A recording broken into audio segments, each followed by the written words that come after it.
Welcome on in, everybody. It's another fresh stream from your pal InaBeta.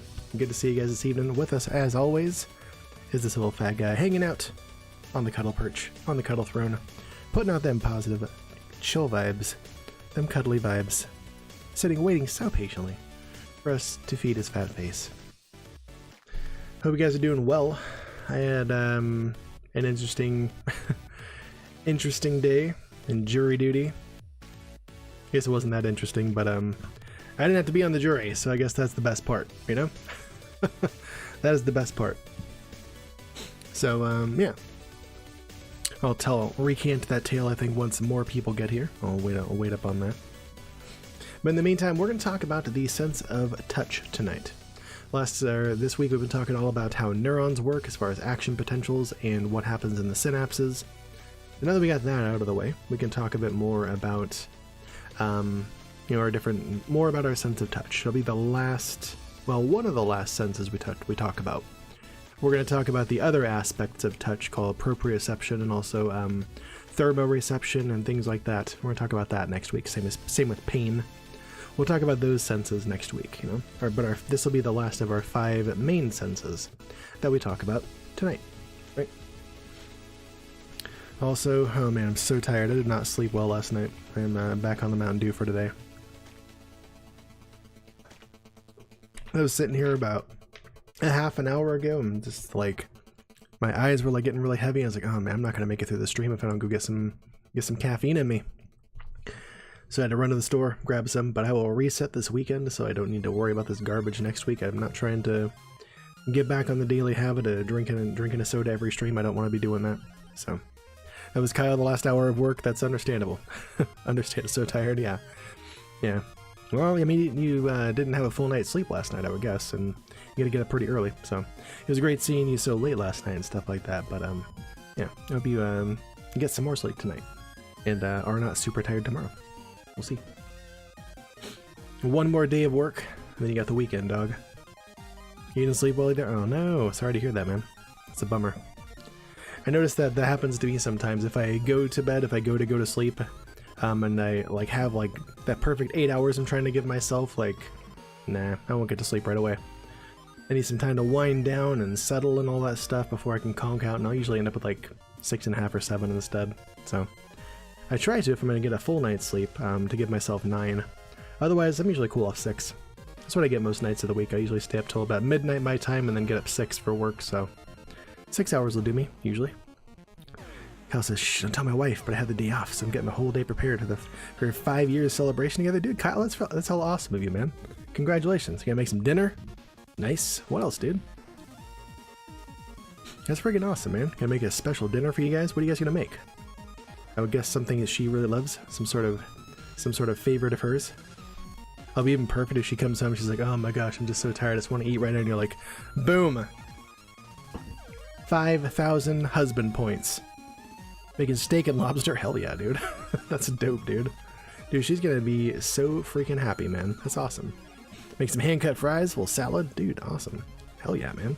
She's gonna be stoked off of that. That's so cool of you. Then a night of card and board games. I read that as cardboard games at first, and I was like, that's not a thing. That's not a thing at all. No. Card/board games. Got it. It is a thing, cardboard games? I didn't know this. Nintendo Labo. Oh, I guess, yeah, alright, yeah, I guess that is a thing. I don't know much about that, but I do remember that has something to do with cardboard. Yeah, that's right. But dude, she's gonna be stoked, man. That's so awesome of you to do that. You get the whole day off and she doesn't even know? That took some prior prudent planning on your part, man. That's awesome. I'm sure she will appreciate, and it will be awesome. That's super cool. You guys have anything else fun planned for this weekend? It's 100. Oh, that's right. Yeah. It's like the $100 cardboard set that you fish with and whatnot. Yeah. That's right. Freaking dumb. I remember that going around on Twitter for like a day before it disappeared, and I don't think anybody ever bought one. Oh, that's right, Kyle. Yeah, the rest of the weekend is Tales of Vesperia Remaster. That's right. That's right. You were telling me how excited you are about that. The show. I'm gonna take this ring off. Usually leave that off while I stream. It's just more comfortable. I don't know why. Doesn't have to be uncomfortable. All Tails all day, gonna freaking cry. Freaking dope, man. Hope you enjoy it, man. Hope you enjoy it as much as you feel like you're going to enjoy it. Actually, I hope you enjoy it more than you think you're going to enjoy it. That's what I want to hear. I hope it's better than your expectations. That's what I want to see. That's what I want to hear about. I hope that that's how that works out for you, man. I don't think I played a Tales game since... Oh... whatever the one on the Wii was with Wendell or Wilson or whatever the crap the main character's name was. Wiley, I don't know what his name is. Something with a W. Whatever that one was. That's the last one I played. Watched the E3 trailer with the remaster. You got so many feels. Was that the worst one? Okay, because I thought I played it and I was like, I remember liking Tales games, but this one isn't very good. Like, I feel like I'm constantly like right at the end of the game and I can't tell, and like I don't really like it. This isn't fun, you know? Okay, so that was the problem. Okay, I never really touched another Tales game after that, and it looks like I got a bad one of the bunch. So no wonders. Oh, that's Tales of Symphonia. That's the one. That was the one. Made by an American company. Okay, yeah. It wasn't very good. Yeah, they started losing me when the main character was was talking to somebody, and they were like, "Oh, how'd you learn how to fight with two swords like this?" I'm self-taught. Like, no, you're freaking not. Like, nobody learns how to fight by themselves, especially like with two swords like that. No one learns an idiosyncratic fighting style all like in isolation. I'm sorry, that's not how that works. No, no. You learned with somebody else. You kind of have to. If you're going to learn how to fight against another person, if you're going to learn how to hit targets, okay, sure, you can do that on your own, but no. No. That's where they started losing me, and it was just kind of a downhill decline after that. I didn't finish it. Like I said, it kind of constantly felt like the game was about to end, and then it didn't, and I was like, oh, or there's more? Okay, and then, oh, it's the end of the game? No, it's not? Okay. Lloyd was the guy's name, that was it. That's the one. Lloyd did not. Lloyd's a freaking liar. I'm sorry. No. Like, you don't learn how to fight all by yourself. No. That's just not... Nope. Lloyd is a dirty liar. He learned how to lie by himself. He was a self-taught liar. That's what it is. That's what it is. Oh, some Undertale tunes? Hell yeah. I love it. Yeah. Anyways. Well. So yeah, after jury duty today, I finally had time to like go do some clothes shopping. I haven't been able to for like too long. I haven't needed to for a while, but today, I have for a while now, and I finally had a chance to do it, because I wasn't at work and I wasn't rushing home and starting to stream, and I wasn't busy on my day off from streaming, and I wasn't busy preparing for streaming over the weekend or going and hanging out with friends or doing something with my wife or going to visit family or being on vacation or any number of things, I got done with jury duty and had a few hours to myself, and I was like, I'm gonna go buy some clothes. I got this wedding coming up this weekend. I need a freaking haircut. I need new pants. I need new shoes. Like, oh man, finally got to go do that. It's been like 2 years since I went and bought new pants or shoes. Like, I'm not even exaggerating. I'm not like blowing that out of proportion or anything. It's literally been a couple of years since I've gone to do that. One, because I don't like doing it. Two, because I believe in like using things up before you replace them. So like I let my clothes and my shoes get pretty worn out before I replace them. And yeah, in the last few months I just haven't had time to go. So what's up, Mackenzie? Good to see you. Just talking all about jury duty escapades and how Kyle's an awesome husband and he's gonna surprise his wife with a really cool surprise tomorrow, and doing some clothes shopping and stuff like that. So you did indeed, Mackenzie, hear the Undertale spider dance. I like the way you think. I like that you recognized that. Yep, I got a little wardrobe overhaul. This isn't a new shirt, but I mean, I finally went and bought new shoes and finally bought new pants and stuff. It's been a couple of years. So I was finally able to go fit that in today after jury duty, which I didn't need to be on the stand for, which is nice. I didn't need to be part of the jury. So I was able to go do my own thing for a bit afterwards. Had the whole day off from work because of jury duty. I called in for it and Got done about noon, so I was like, I'm gonna go take care of some stuff. I'm gonna go have some me time for a bit. I'm gonna go do that stuff. Appreciate that, Mackenzie. Yeah, I took some pictures and showed my wife, like, just side by side comparison of like my old clothes versus my new ones. Like, dang, I like really wore these out. Like, I definitely got my money's worth for this clothing.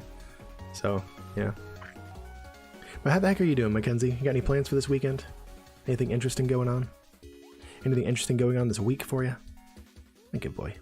Well, I'm surprised there isn't a quest started yet. I'm just saying. There's like 2 people here. Just saying. There it is, Kyle's on it. You forgot? No worries, man. It's all good. Conversation was too good. I'm glad. I'm glad. That's the big part of why people show up to a stream, you know, is to talk to the person there. So, I'm trying to have more and more of that for you guys and share more about my life and let you guys get to know me. I feel like I'm a hard person to get to know sometimes, you know? So, doing good. Nothing spectacular, just the usual. Gaming, maybe with friends. Sounds like a good time, Mackenzie. That's awesome. Glad to hear that. Maybe pizza tomorrow? Dude, awesome. That's always an awesome possibility. Oh my gosh, the possibility of pizza sets my heart aflutter. I love it. Even nowadays that I can't have like cheese and stuff like that, don't care. It's fine. Actually, interesting story about that. I think it's interesting.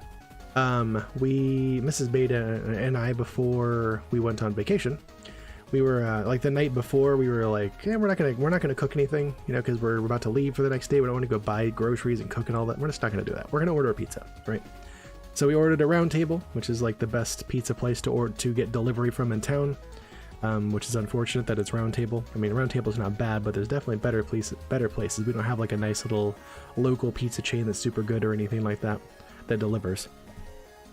So she was filling out the order and all that stuff, and I was doing my thing. And normally we get like, you know, a garden pizza with like extra veggies on it and stuff like that, and extra sauce and no cheese, obviously, because I'm vegan, so I can't have that. And no artichoke hearts on half of it, and I just give her the tomatoes from my side because I don't like tomatoes that much. And we dig into that, and it's freaking delicious. But I know her laptop is really crappy, and she was using it, and when she was going through and confirming the order, she didn't realize that no cheese hadn't been clicked, so we got cheese all over the pizza. And I was just like, F it, I'm eating cheese. You know, I'm doing it. I told myself I was going to have like a cheat day once a year anyways, and let's just make this it. You know, I went and got my cholesterol tested. That's all fine still after this last year. I'm hungry. We're not going to order a new pizza because this was expensive. We're not going to go buy something else. Like, just screw it. I'm eating pizza. I'm eating cheese. So I did. And wasn't that good? You know, we've had other pizzas from there before the way we want them with no cheese, and like they're delicious, you know? But we got the cheese on there and stuff like that, and like it did not add, you know? Before I couldn't imagine getting a pizza without cheese, like it's just like something you have to have, but like now that I haven't had cheese in like over a year, eating it like just didn't do anything for me. It was whatever. So that was interesting. I didn't feel like guilty about eating it or anything. I didn't crave it the next day or nothing. Like I didn't feel like I was missing anything. It didn't add. It was just there. It was whatever.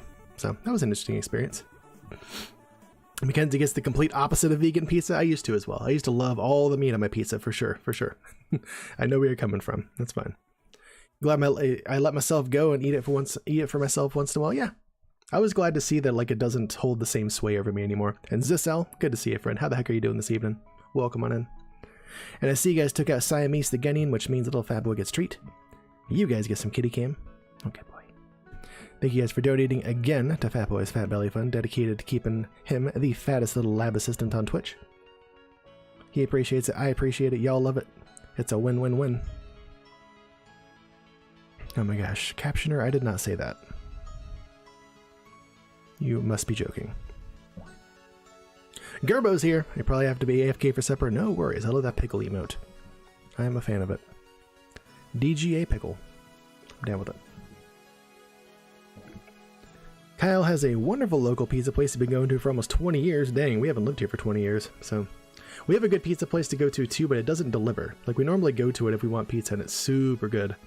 Some of the best pizza in town, but we just came we can't. They don't deliver. And since we weren't going to leave the house, we were kind of busy watching Shameless, so we're not leaving the house. We had to go to Round Table. So good, fair prices. That's good. It's hard to find a good price on pizza, honestly. Mackenzie said, I thought a pizza was literally the combination of cooked dough, cheese, and tomato sauce. I mean, it can be, but cheese doesn't have to be on there. You know, it can literally, I mean, the base things you need to have, I guess, are dough, sauce, and then toppings. Cheese can be a topping. It doesn't have to be, though. So, you know. Yeah, that pickle's dope. I like it. Your great Zest is relaxing tonight? Nice. Thanks for choosing to relax with us. Appreciate that. Hope you learned something while you're here. We're just catching up. I was talking about my escapades of jury duty today and how I got some old me time to go shopping and stuff like that. I haven't gone clothes shopping in like 2 years, so I was able to go buy some new pants because my pants were getting really threadbare. I was able to buy some new shoes because they were becoming structurally unsound and not able to keep my feet dry in the wet rain and the wet weather and stuff, so I got some new shoes. I'll wear a nice new pair of shoes this weekend when I go to my aunt's wedding. That'll be fun. And yeah. Had a pretty decent day overall. Didn't have to go to work, which sucked. I wanted to go to work instead of going to jury duty, but I'm glad that I didn't have to go so I can go take care of these things before the wedding, because I was kind of worried about not being able to do them. I needed a haircut, I needed new pants, needed new shoes. I was worried about that. All taken care of now. Cows delivers? Nice. Free over 15 bucks, dang. Free delivery on pizza is like unheard of in America, I feel like. We collect 15 menus, you get 10 bucks off your order. That's dope, man. That's awesome. That's fun. BRB's this? No problem. No worries. What was I going to say? Oh, yeah. So this weekend, we're not going to have, by the way, for everybody, we're not going to have a stream tomorrow. Normally we stream on Fridays. We focus on the variety gaming more. But this week we're not doing that because my aunt is getting married to her partner of over 20 years this weekend.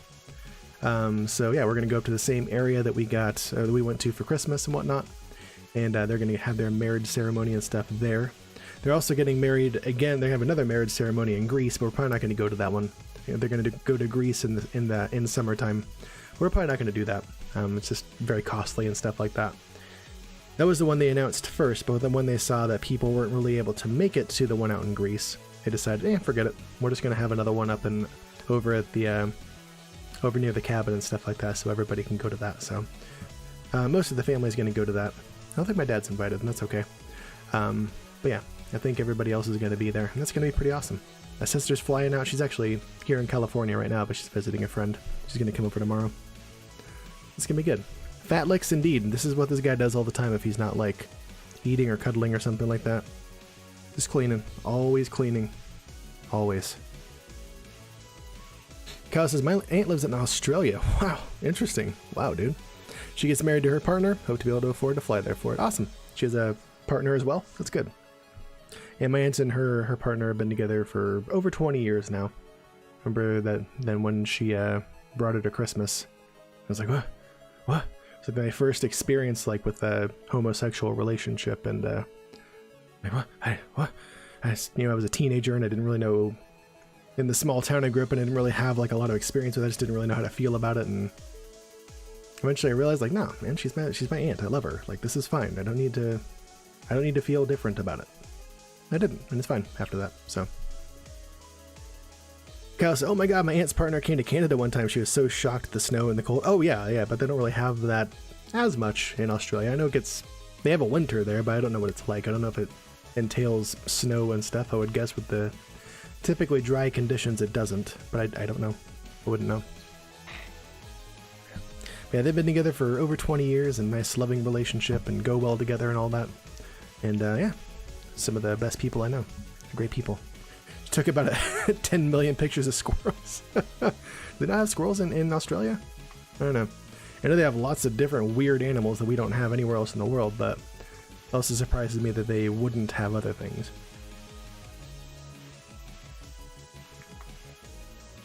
And they got the capybaras and Tasmanian devils. I think they still have those. There's a big cancer epidemic sweeping across the whole country as far as for Tasmanian devils. I'm not sure if it wiped them out or not.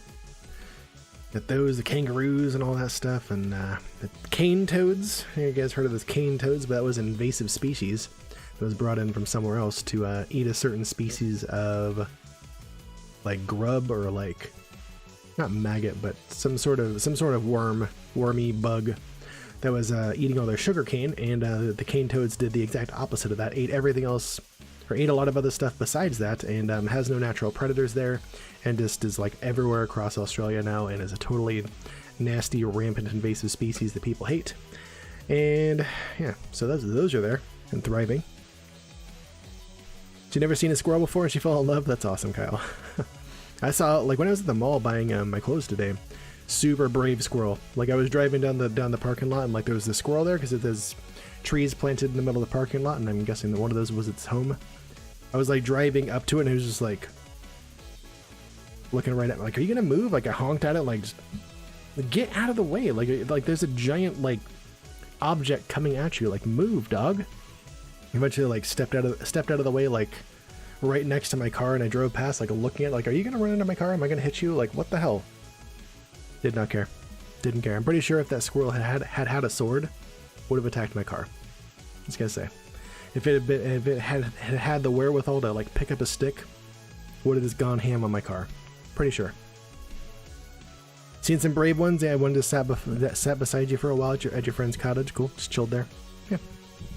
Yep. It's like birds in big cities where they're just like used to people and stuff. It's whatever. Apparently this squirrel living in the middle of a parking lot just got used to having cars all around. So a car coming right at it was just like, whatever. Don't care. I just hope that in the future people see that squirrel like I did and don't run over it. But if they do, then, I mean, one less squirrel, I guess. Ooh, jeez. So yeah, going to a fun wedding this weekend. That's going to be fun. And then I have Dungeons & Dragons on Sunday. Anybody else here play some Dungeons & Dragons once in a while? Hope you guys have had the chance to, if you don't play regularly at least. Squirrel's break, come at me, bro, 1v1 you, I'm ripped, right? I'm freaking jacked. Come at me. I climb all day. I got this.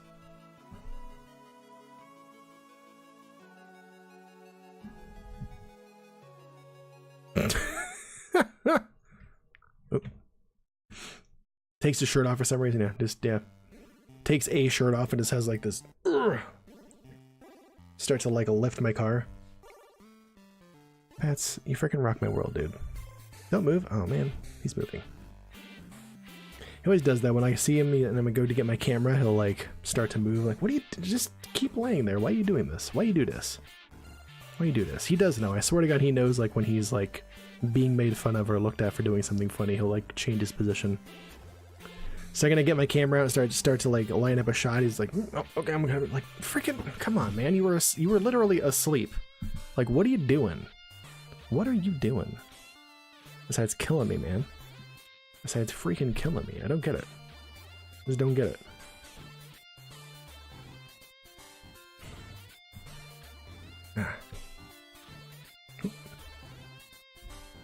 Anyways, guys, let's jump into this. That's enough catching up for me. Of course, feel free to continue to share about the news in your life. I'd love to hear about it. But let's move into the sense of touch. We're talking all about what's the fancy name is the somatosensory system. That's our sense of touch, right? It's a complicated way to say our sense of touch.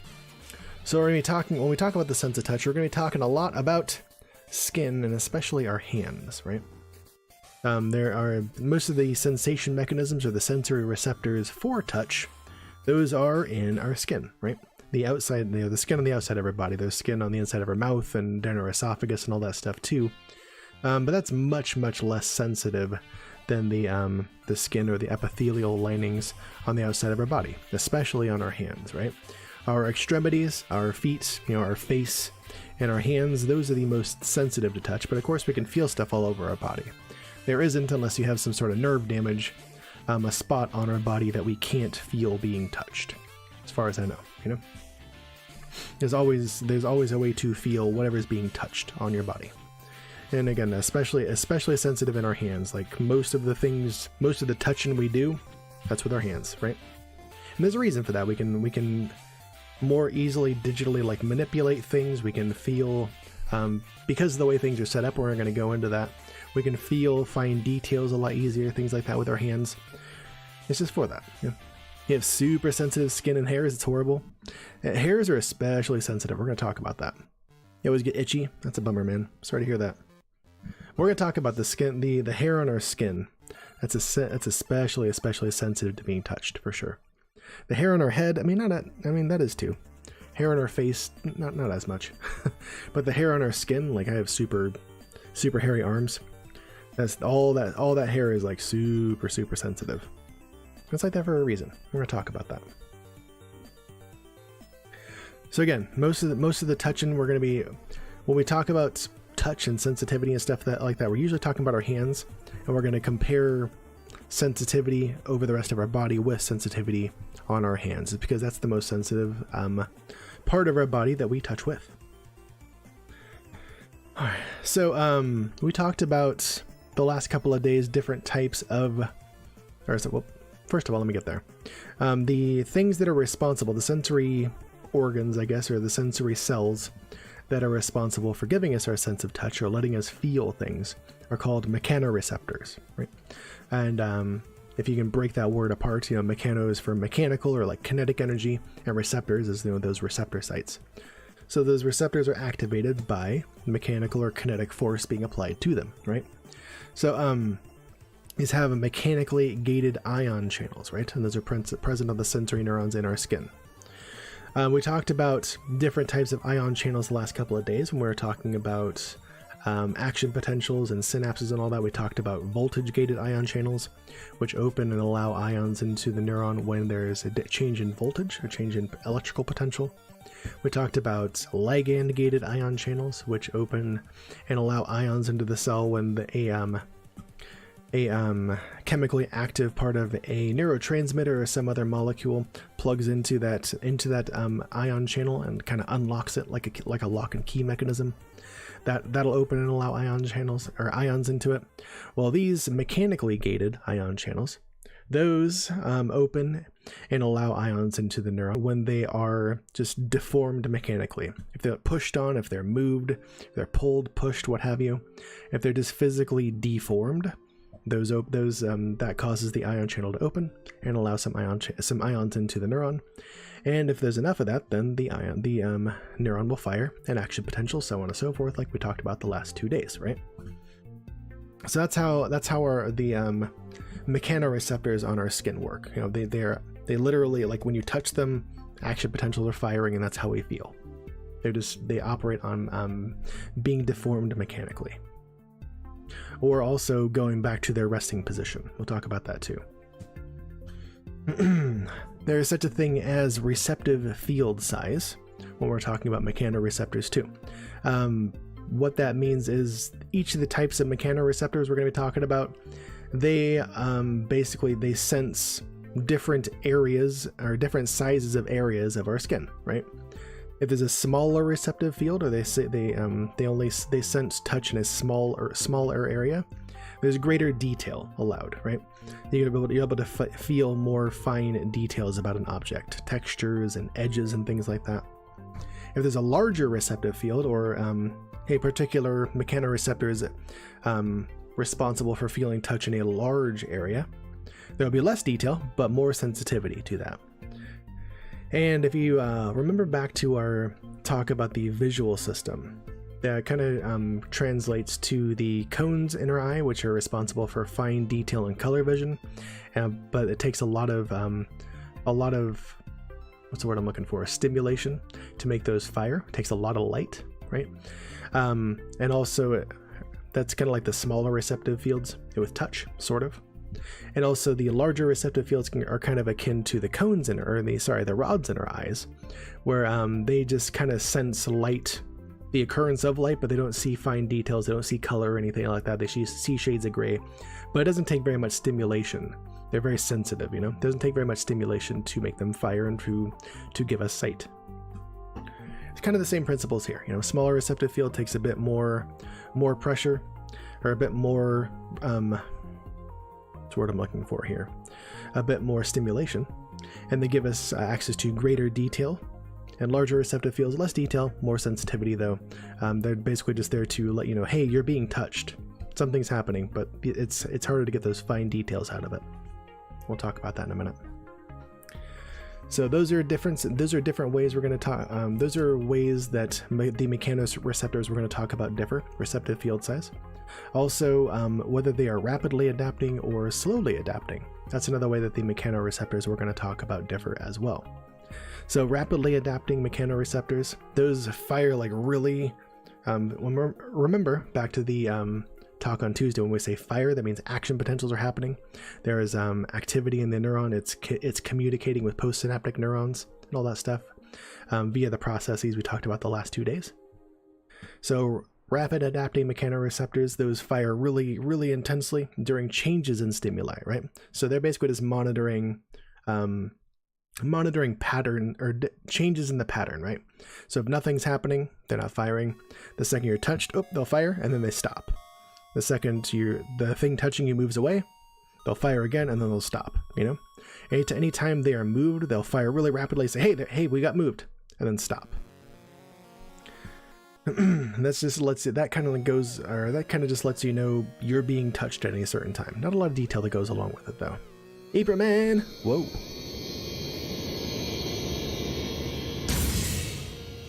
Ypres, thank you for reconnecting. I don't know why the first sub of the night always freaking does that. And last night, I hope the Innuendo comes by, because apparently last night the Innuendo subbed, like in the beginning of the stream, and even said kind of something about it, but there was no alert for it. I didn't see it.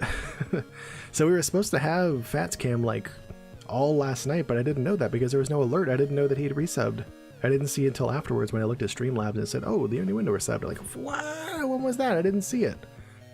In the future, guys, and I want to make sure that he knows this, or he or she knows this when they come by next time too. But if any of you guys ever subs and for some reason I don't react to it, it's because I didn't see it.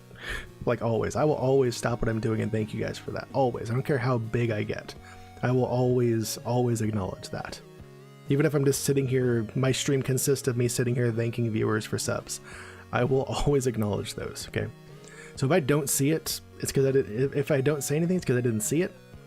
Feel free to like say, hey, I subbed. Just want to let you know, hey. Just never feel bad about like bringing that to my attention, because I might miss one, or like the alert won't go off, or just something like that. You guys can't see what I see, but if there's no alert, if it doesn't show up like in my chat bot or through OBS, then I don't know what happened. Like I have no way of seeing it otherwise. So if that happens and you don't see an alert go off, like, or if you see me just not say anything, feel free to bring it to my attention. Just give me a reminder. I'm fine with it. Kyle says, so if you don't see it, that means you hate me. Got it. No. Now, if I don't see it, it means something happened for some reason. Either there was a big chain of them, like during the last celebration stream, or something. There was no alert for some reason. Like last night, Twitch was kind of screwing up, and there was a lot of wonky alerts going on, and I just didn't see the one that the Innuendo did. Like, yeah, just like I said, feel free to remind me. Just tell me if I missed it. I always want to thank you guys for that. It's super important to me that I do that. So, thank you very much, Ypres. Session long FatsCam brought to you by Ypres. I see you guys took out Django Binto, which means this little fat boy gets treat. You guys get some kitty cam. Thank you guys for donating again to Fat Boy's Fat Belly Fund, dedicated to keeping him the fattest little lab assistant on Twitch. He appreciates it. I appreciate it. You all love it. It's a win-win-win. He had some trouble finding that one. He had some trouble finding it, but he did. Oh, good boy. The nose knows? Yeah? Yeah. The nose knows.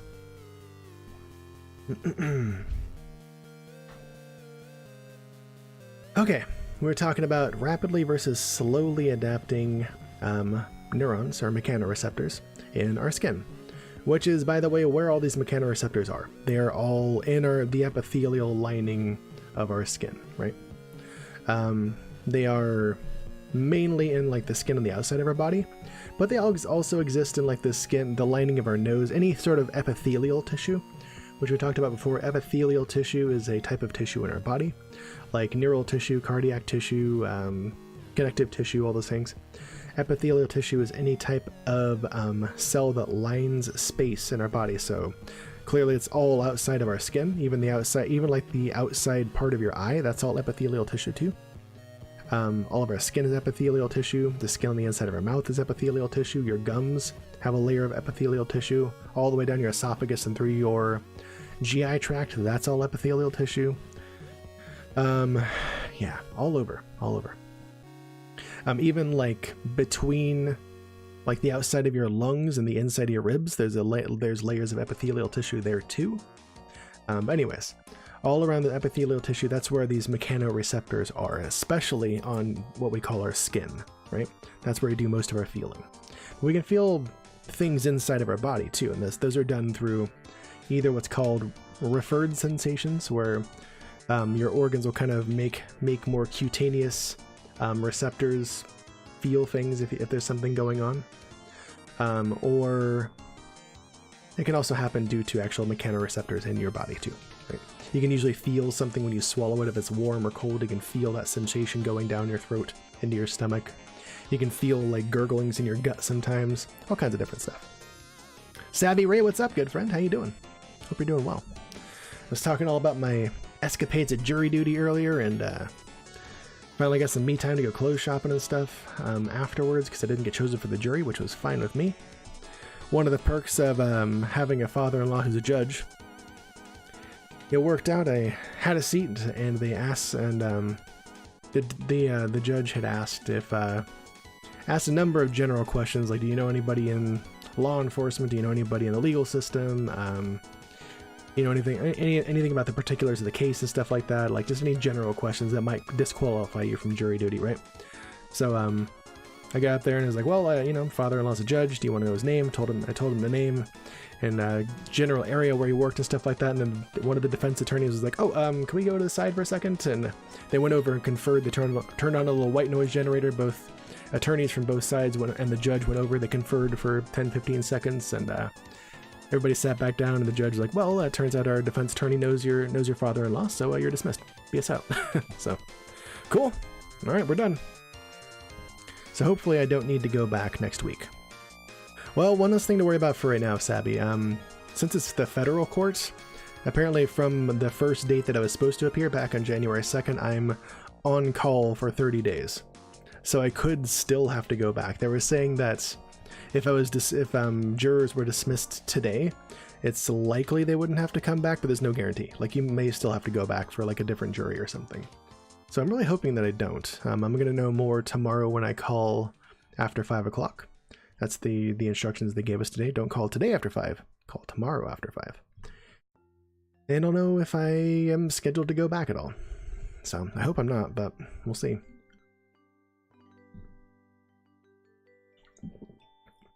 But I knew before I got up there, 1, father-in-law being a judge, 2, you know, there was some red flags in other cases and stuff like that, or other things, and also like I had a really strong personal feeling about the whole case. I was gonna lay that out there too. Like, I don't think I can be an unbiased person for this defendant. Like, if I were him, I wouldn't want me on this jury. So I had like a lot of ways to get me out of doing that. Not just to get me out of it, but because like I'm not going to be a good juror for this person. I'm not going to be able to, as much as I pride myself on being objective, I don't think I can do it here, you know? But didn't even need to get there, so that's fine. Kyle said, I think I would like to do it once in your life, and only once. I would like to do it 0 times. I would literally like to do it no more times. So I would love for them to like screen a bit better, I guess, because like there was like a legit lawyer on the stand, like in the jury, like, dude, that guy's not, you're not going to use that guy. Come on. The judge was saying he gets called for jury duty sometimes too. Like, you are a judge. You're not going to be called, you're not going to be on the jury. Why are they even calling you? Get out of here. Like, it's a waste of time. You know, there were so many people there, they're like, you shouldn't be here. Sorry, like you were clearly not going to be on this jury. Like, why'd they even call you? But whatever. I guess they don't know. They don't always know that stuff.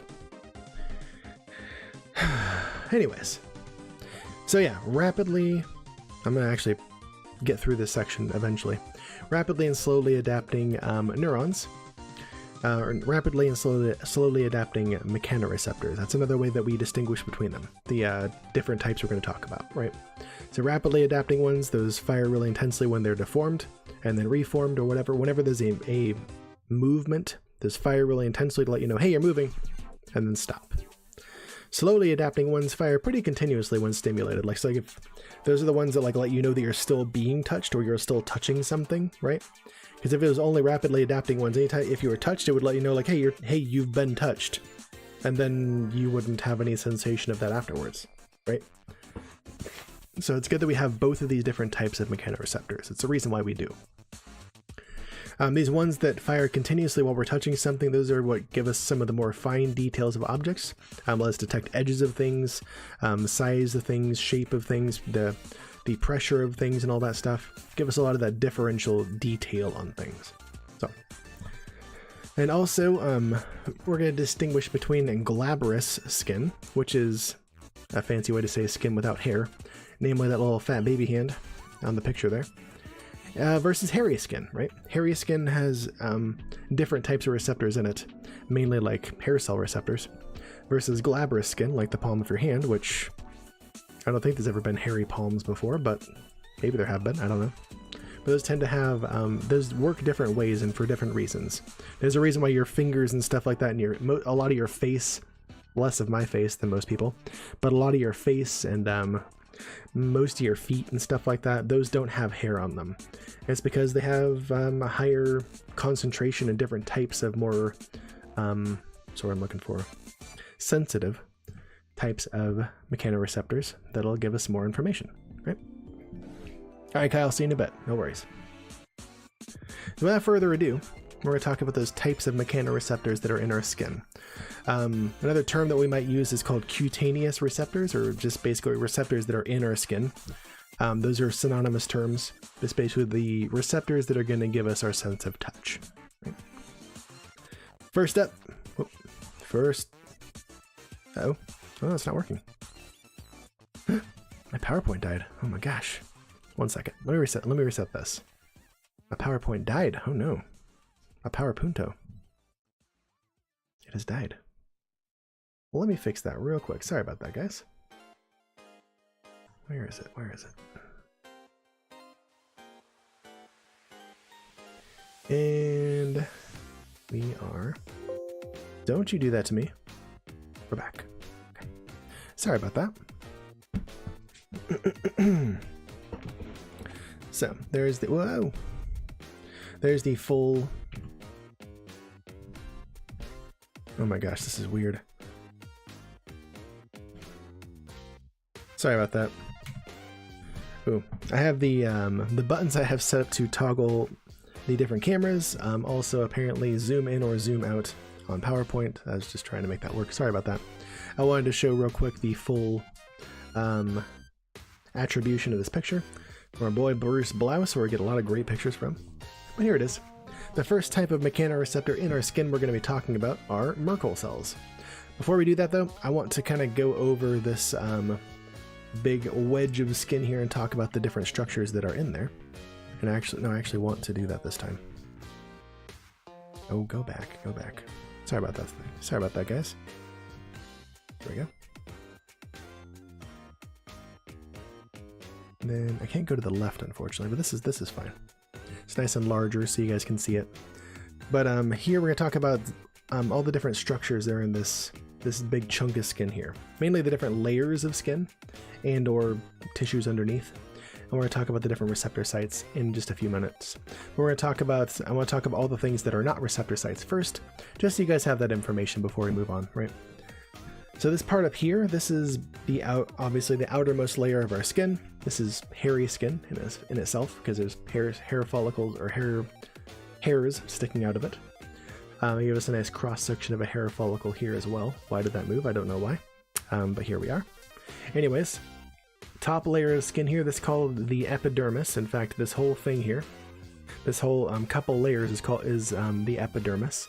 These are just different layers of what are called squamous epithelial cells, which basically make up your skin, in different stages of transformation.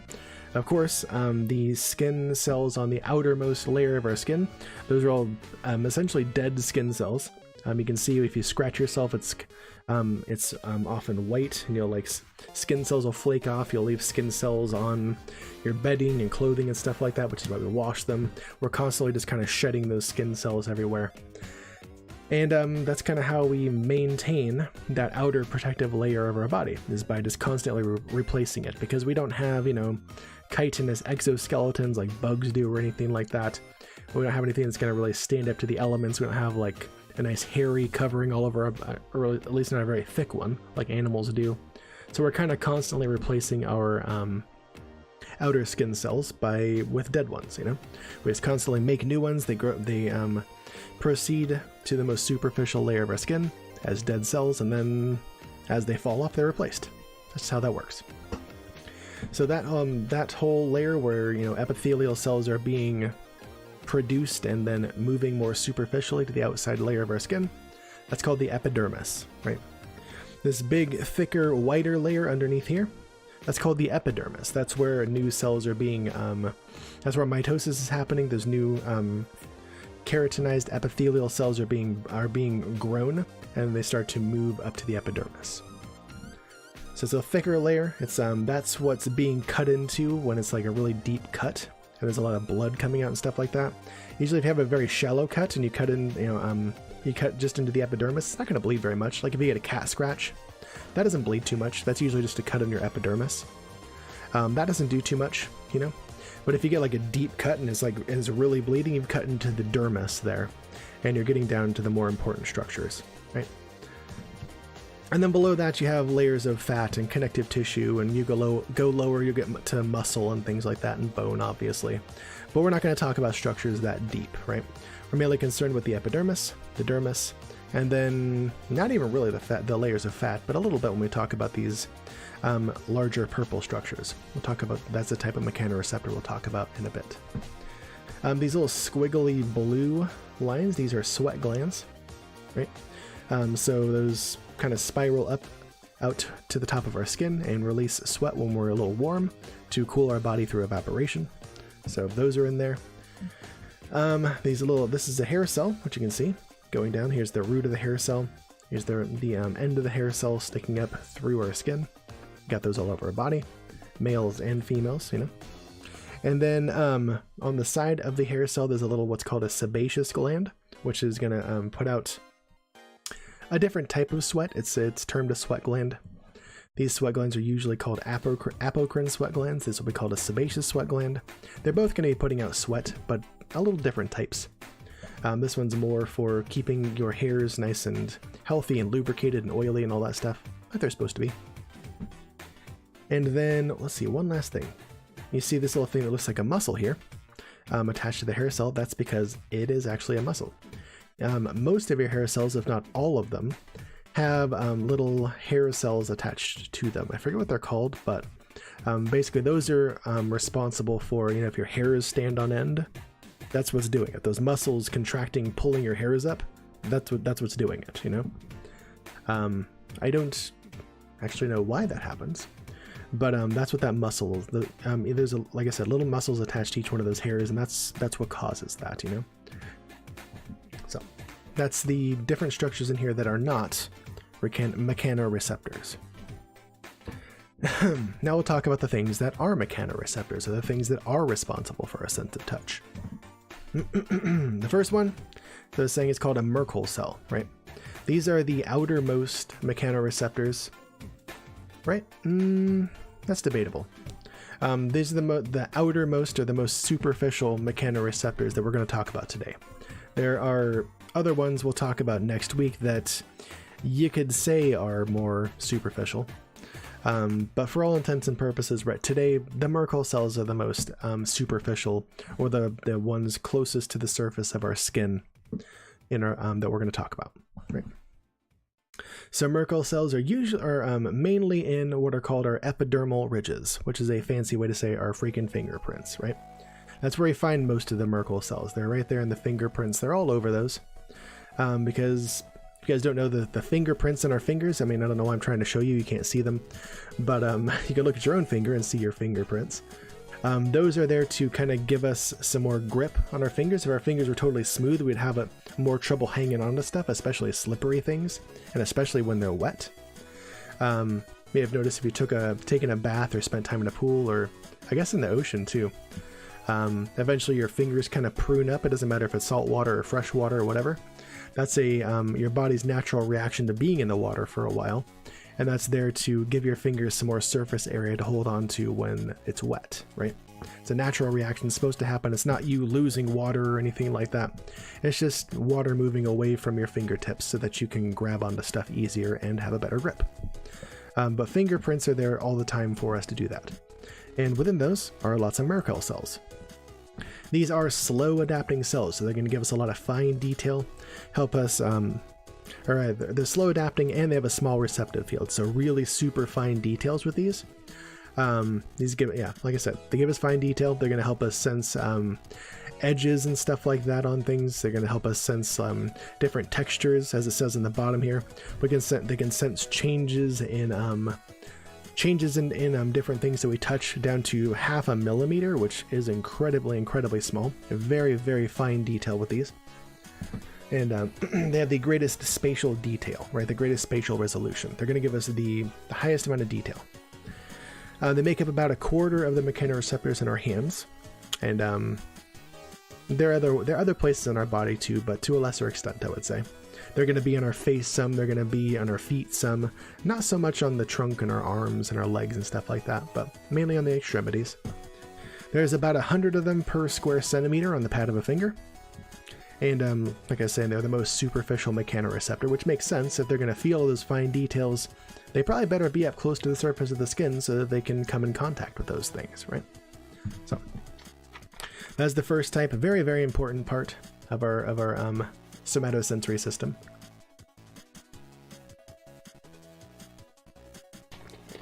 Which leads us to our next one. The next type of mechanoreceptor are called Meissner corpuscles.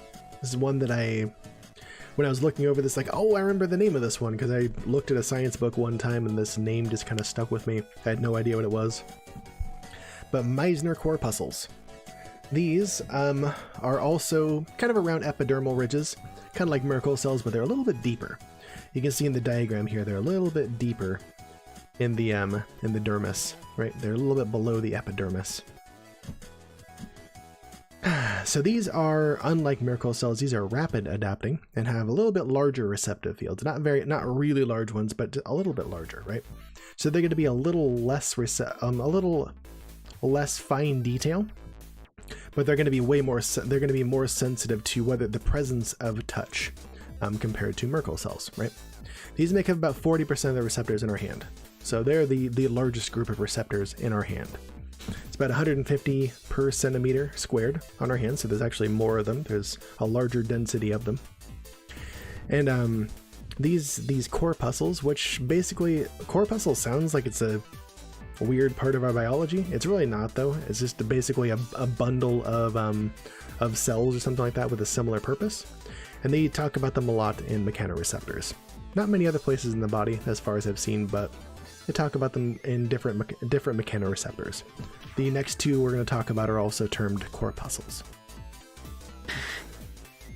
So these are made up of 2 to 6 different mechanoreceptors, or receptor cells, that are surrounded in specialized Schwann's cells, which we talked about off and on throughout our time together. Schwann's cells are basically in the peripheral nervous system, so the rest of our body, not the brain and spinal cord. In our peripheral nervous system, around the nerves that travel throughout our body, these cells called Schwann's cells make up the myelin sheathing of those axons, right? We talked about myelin sheathing a lot on Tuesday and a little bit yesterday.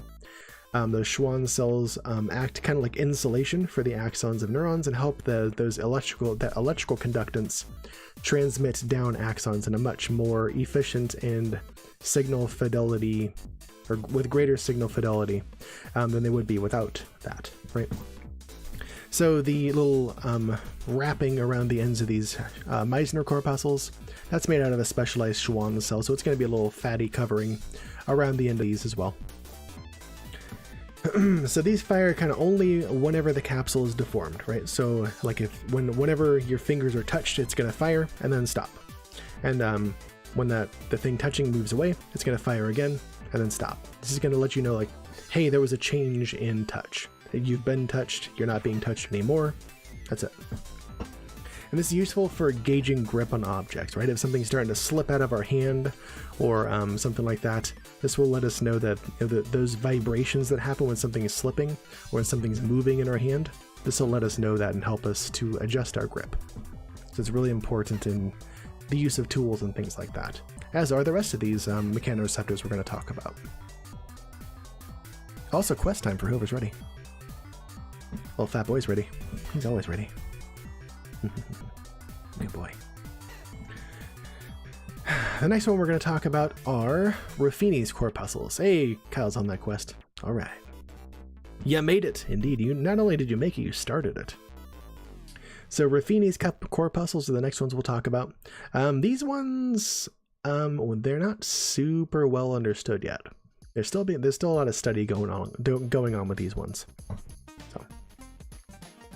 But these ones are long and kind of tubular, and a lot like some other receptors we're going to talk about next week when we talk about proprioception and pain and stuff like that.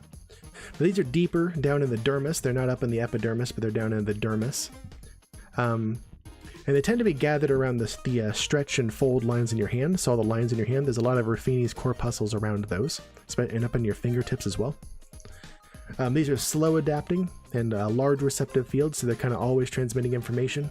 Very large receptive fields, so they aren't going to give you a lot of fine detail, but they're going to let you know.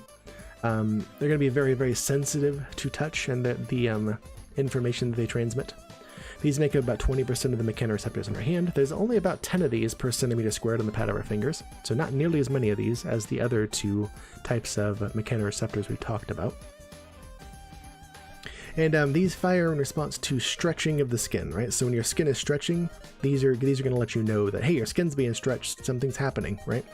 And these help us to kind of give us a sense of our current shape of our hand, like if it's closed, open, contract, whatever it is, and also our grip on things. Like if something is sliding in our hand and pulling our skin, these are going to fire and let us know that that's happening, right?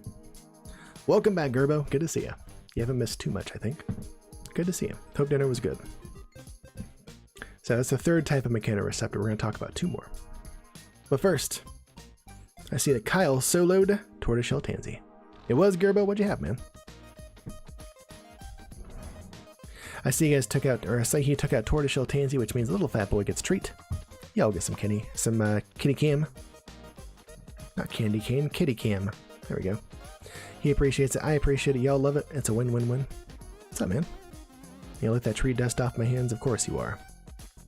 Yep, clean it all up. Get all that flavor. Fats' tongue is living in Flavor Town, which is apparently in my hand. Oh, yep, clean me up. Yep. Okay, alright, you good? You gonna get more? Yeah, up, yep, alright, cool, yep. Alright, okay, yep, alright. You good? We go back to being normal people now? We don't lick hands? Okay, cool. Some breaded chicken, veggies, and rice. Nice. I love me some veggies and rice. Next one. That's the Ruffini's corpuscle. We talked about Merkel cells, Meissner corpuscles, Ruffini's corpuscles, and Pacinian corpuscles. Those are those big onion-like purple ones that are down here, right? These are the deepest mechanoreceptors. These are way down, almost deep to the dermis, right? They're down in the bottom of the dermis, maybe even lower or more medial, I guess. Not medial, sorry. Deep tissues. These are fast adapting and have very large receptive fields. These are basically just going to be letting you know, hey, you're being touched at any point in time. There was a change in where and how much you're being touched. That's all these do. These let you know if you're being touched and where, and that's about it. They make about 10-15% of the receptors in the hand. There's about 20 of them per centimeter squared on the pad of the finger. Extremely large receptive field. They kind of help feel all over the pad of your hand, or all over the palm of your hand. Whereas the other ones are much more localized to certain areas per cell. These ones cover like the entire part of your hand. they're extremely sensitive, right? Usually, like if you're being touched, like they're gonna fire pretty much every time. They're always being touched. Or, I mean, always letting you know if there's a change in where and how much you're being touched. Always. All the corpuscles, indeed, all of them. These help us sense even vibrations through handheld tools, such as when you're writing with a pencil. These are responsible for giving us that tactile feedback of like, hey, the pencil's moving, we can feel it dragging across the paper. And just think about that. Think about, like, you know, the end of a graphite pencil being dragged across paper. Like, think about how minute the vibrations in that's going to be, you know? And the fact that we can feel that. You know, if you're just writing something for a second, you actually concentrate on feeling that tactile feedback. That's what's letting you feel it. These Pacinian corpuscles. Also, as you can see, known as lamellated corpuscles. I usually see Pacinian, though. They're the same thing, though. Exactly, Gerbo, kind of like that. Ah, touch! Ooh, another touch! Exactly.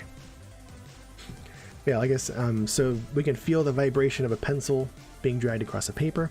We can feel the vibration of scissors cutting through paper, right? So it helps us to kind of make those fine, along with being able to see it, of course.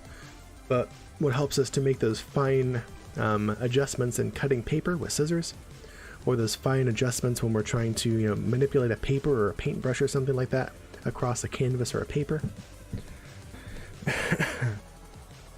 I mean, I think anybody that's tried to draw a picture or paint a picture or something like that knows, like, if you're drawing or painting and you can't feel the brush, like, touching the paper or touching the surface that you're trying to write or paint on, it's way more difficult, yeah?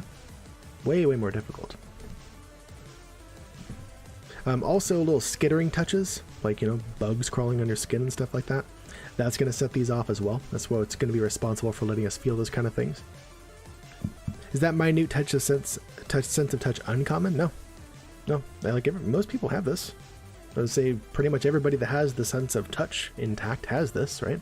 You can feel these very minute, detailed touches. I mean, across species? Oh, I don't know. Actually. I'm not sure.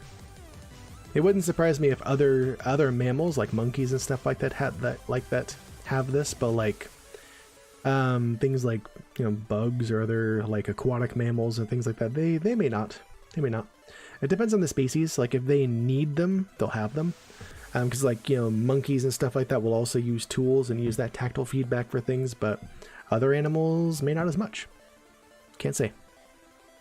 Like horses wiggles patches of skin if a fly lands on them. It's true, yeah. So they may have something. They may have these same types of corpuscles. Could be. I don't know. I am actually not sure about that. Good question. It would make sense if they did. I mean, how else would they know if a fly's touched them? We also have to think about. Well, hang on. Hold that. I'm going to hold that comment for just 1 second. But these make detailed work with tools possible. You know, if we couldn't feel that tactile feedback through the vibrations through the tools we're holding, we wouldn't be able to do nearly as detailed work with them, you know? We could still, you know, be able to look at them and feel, like, generally what's happening, but we wouldn't have as great of feedback. We wouldn't be able to make as detailed movements and stuff like that without this.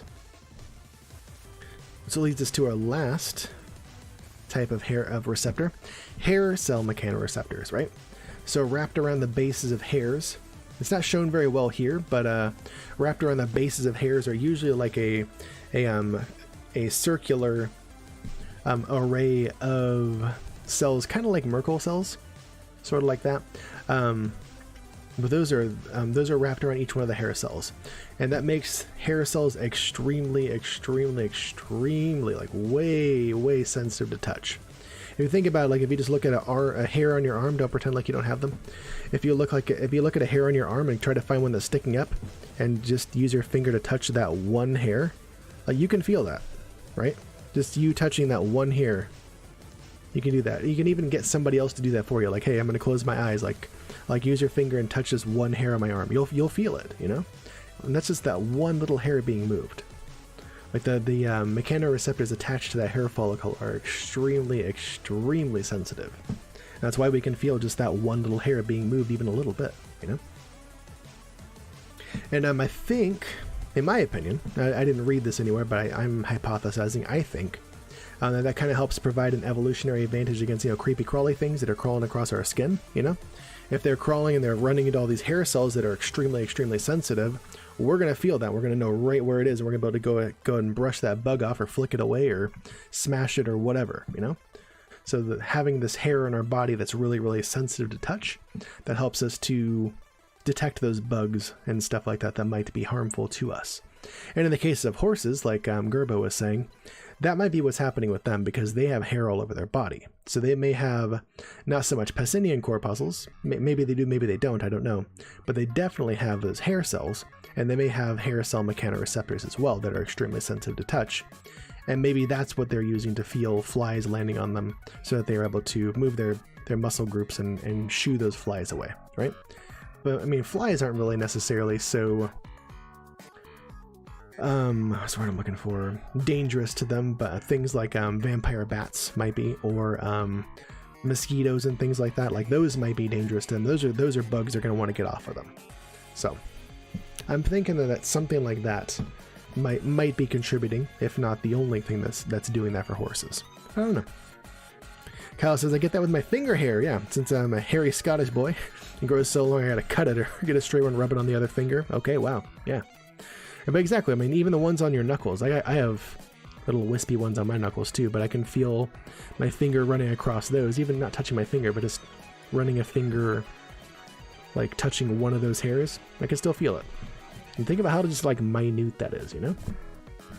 Like I said, even have somebody else do it. Have somebody else touch like a random hair on your head or on your arm or whatever. You can feel it, even just one hair being moved. And it's because of that little circular plexus of mechanoreceptors that go all the way around the hair cell. It makes it extremely sensitive to being moved any one way, right? It's because of that whole what's what I'm looking for? Array of those.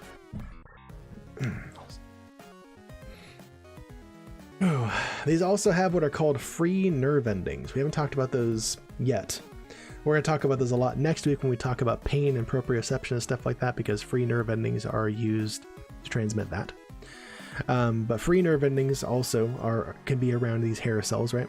They transmit some touch, but it's not nearly as detailed as these more glabrous the glabrous skin receptors, which tend to be the other four receptors we talked about: the Merkel cells, Meissner's, Ruffini's, and Pacinian corpuscles, right? So those other types of mechanoreceptors are a little less common in hairy skin because we have the hair cells, and you can kind of test this as well, you know. Gerbo's just flicking tiny hairs now. See, there you go.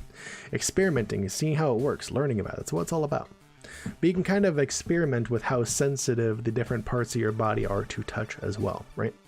Here's another little experiment you can try if you have. You can do it by yourself, but it's better to have somebody else help you with it. But if you close your eyes and have somebody touch like your hand with two fingers, usually like pretty close to, you can have your fingers pretty close to each other and tell like, hey, that's two different points being touched, right? That's two different points touching my fingers, right? But if you have somebody say touch your arm with the same I'm trying to show this to you. The two fingers the same distance apart, it'll feel like just one touch, one sensation, right? And especially like on your back, if somebody touched with like two fingers pretty far apart, it'll still feel like one area being touched. And that's because of the different types of and densities of these mechanoreceptors in the different parts of our body, right? Like I've been saying, these types of mechanoreceptors are most populous, I guess, in our feet, our face, and on our hands, right? So that gives us just that finer detail and discrimination of touch. Other parts of our bodies, we don't need to be able to discriminate touch that finely, right? You don't need to be able to like manipulate tools with your back. You don't need to be able to like feel different textures and stuff with your back or with your arm or your thigh. Like you don't need to do that. Like it's not functional, so you don't have that ability to do that. But your hands, like you need to, and also for a lot of people and different sensations, you want to feel those different textures and temperatures and edges and shapes and all that stuff. Like you want to and need to be able to do that with your hands and these other extremities, right? But not so much with the other more hairy parts of our body. You just kind of need to know if it's being touched so that you can identify it and attend to it if needed. Other than that, it doesn't really matter, right? Gerbo says, yeah, I like this kids game where you write stuff on someone else's back and they try to guess what you wrote. Okay, yeah, I haven't heard of that, but that would be very, very difficult, right? Especially on your back, because like one, you can't see it, so that's hard already. But two, like your back isn't very sensitive to touch, and it would be very difficult to guess what they wrote. You know, might be difficult to tell if they do it right. It could be difficult to tell what shape they drew if you drew a shape. You know, you can kind of tell based on the number of times they change directions, but I mean, still, it can be tough. Yeah, those kind of things outline just the different, like I said, the different populations of different mechanoreceptors, the reasons why we have them that way, and the different sensitivities as well. So feel free to try it sometime if you want to, and if not, that's fine too.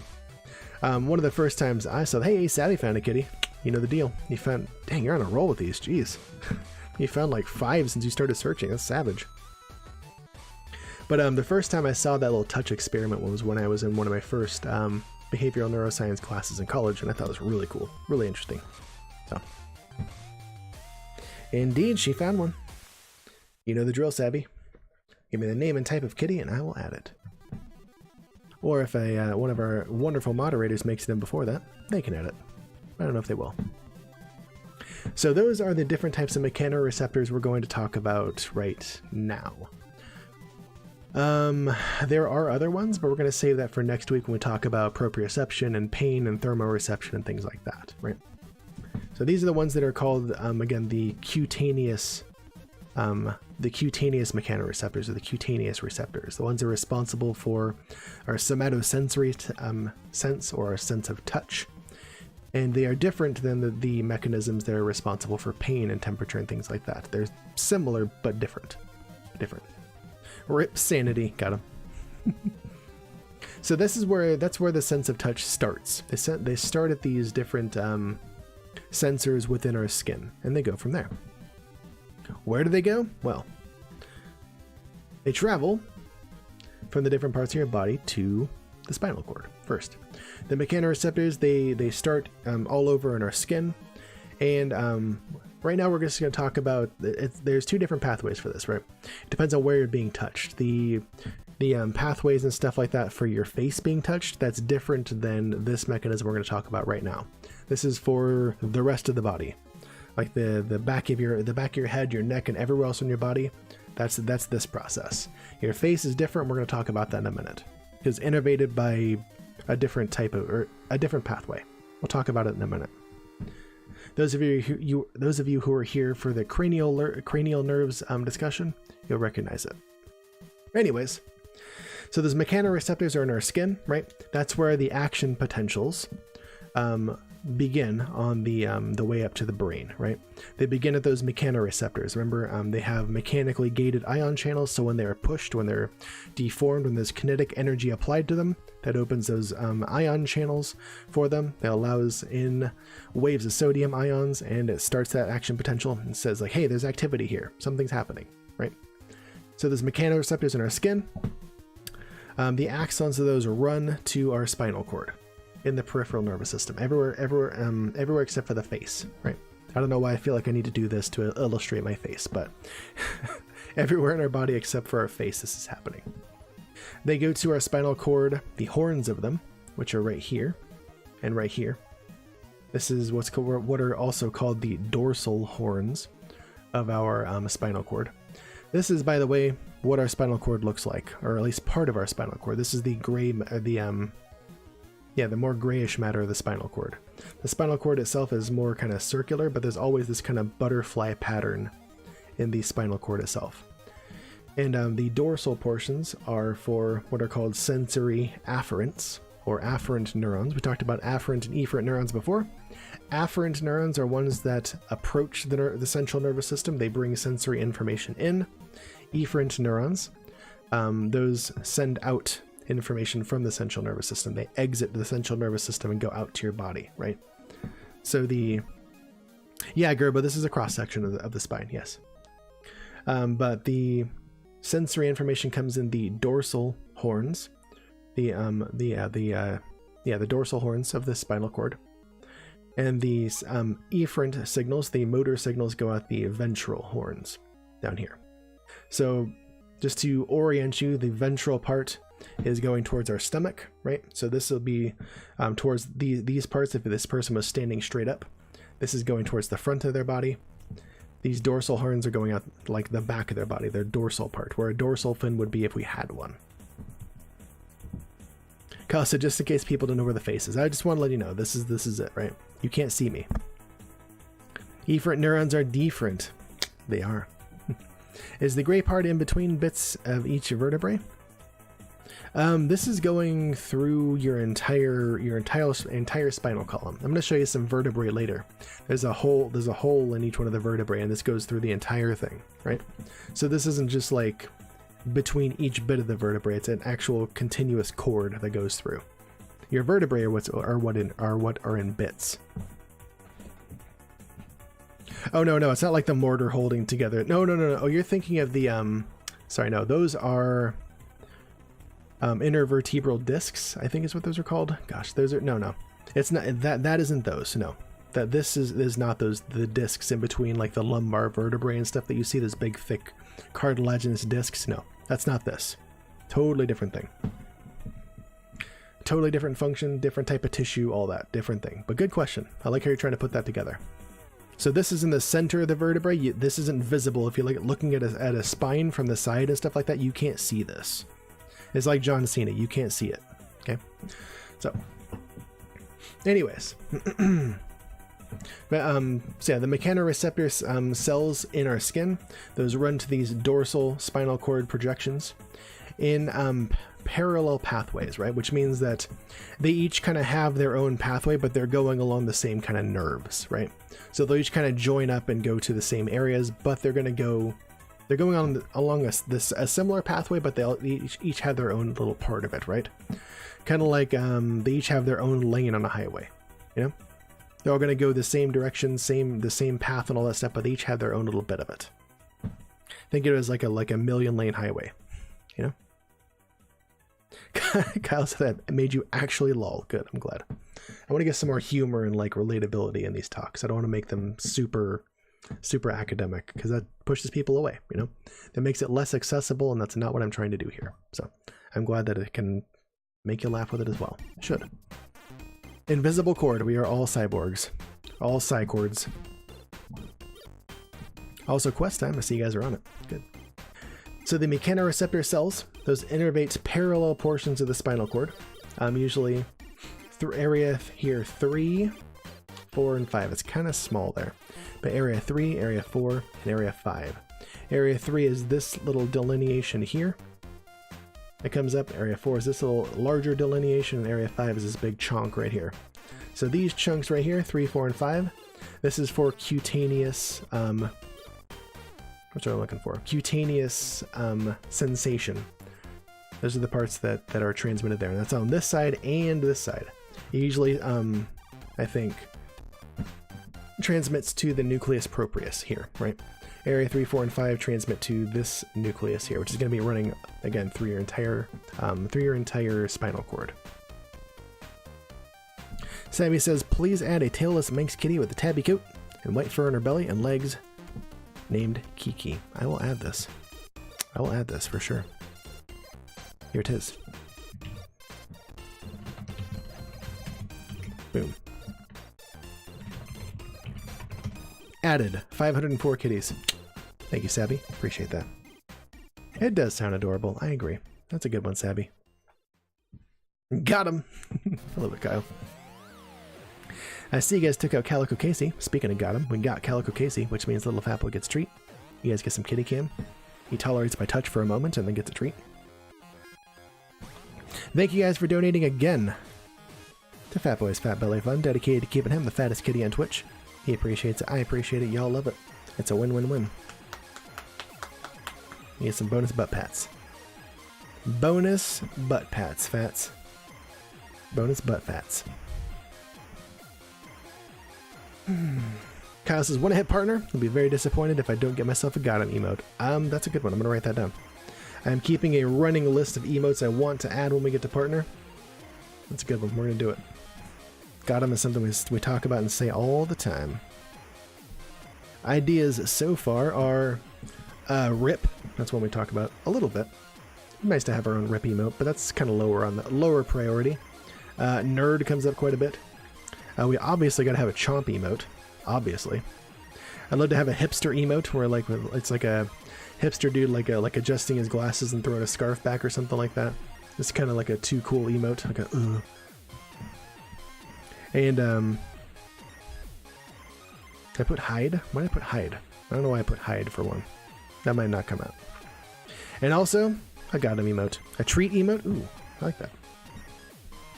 And of course, when we're actually adding these, I want your guys' input on them because this is as much about you as it is me. I don't know why I put hide. I'm gonna put a question mark next to that. I forgot why I wrote that now. But yes, those are ideas so far. And we got plenty of time, the way this is going, to figure out more emotes to add. Treat emote's a great idea. Absolutely. Absolutely. I love that. And we still have a tier 3 emote to make. I mean, there's only one tier 3 sub, but we have a tier 3 emote to add still. I feel like that's one that just doesn't get play very often. But we have that open if we want to add a 3 emote. It would take $25 for somebody to add to have access to it, so it'd have to be a real humdinger to really entice people for that one. But we do have an emote slot available if there's one we can't freaking live without for some reason. Anyways. Gerbo self-consciously sits up straighter every time they look at the vertebrae. Good. You should. That posture dough. Alright. Anyways. So these areas I was talking about, area 3, 4, and 5, they are technically called laminae. That's a plural. One of them is called a lamina. That just refers to these different sections that they've experimentally found that exist in the dorsal, sorry, not just the dorsal, but in the spinal cord. And these kind of correspond with different nuclei on this side. The laminae, or the areas we're talking about, 3, 4, and 5, those correspond to roughly the nucleus proprius. You don't need to remember those names, just know it's generally this area that cutaneous sensation or mechanoreceptors of our skin are transmitting through. Those areas there. Kyle said, well, like I said, when I see that super special tier 3 emote, I'm gonna get it. Alright. I don't know what the tier 3 is gonna be. I'm not sure yet. It could be any one of these ones we talked about. Could be the Chomp emote. That would be bad. That'd be pretty badass. Since people want that now, you know. I could make one. We got space for it. I just gotta make it. I have to think about what I want it to be. It can be like a little fat boy with his mouth open, like ah, or like a fat boy biting dad's hand or something like that. I don't know yet. I'll have to think about that. I'll have to get that going. Yet another thing I should think about doing.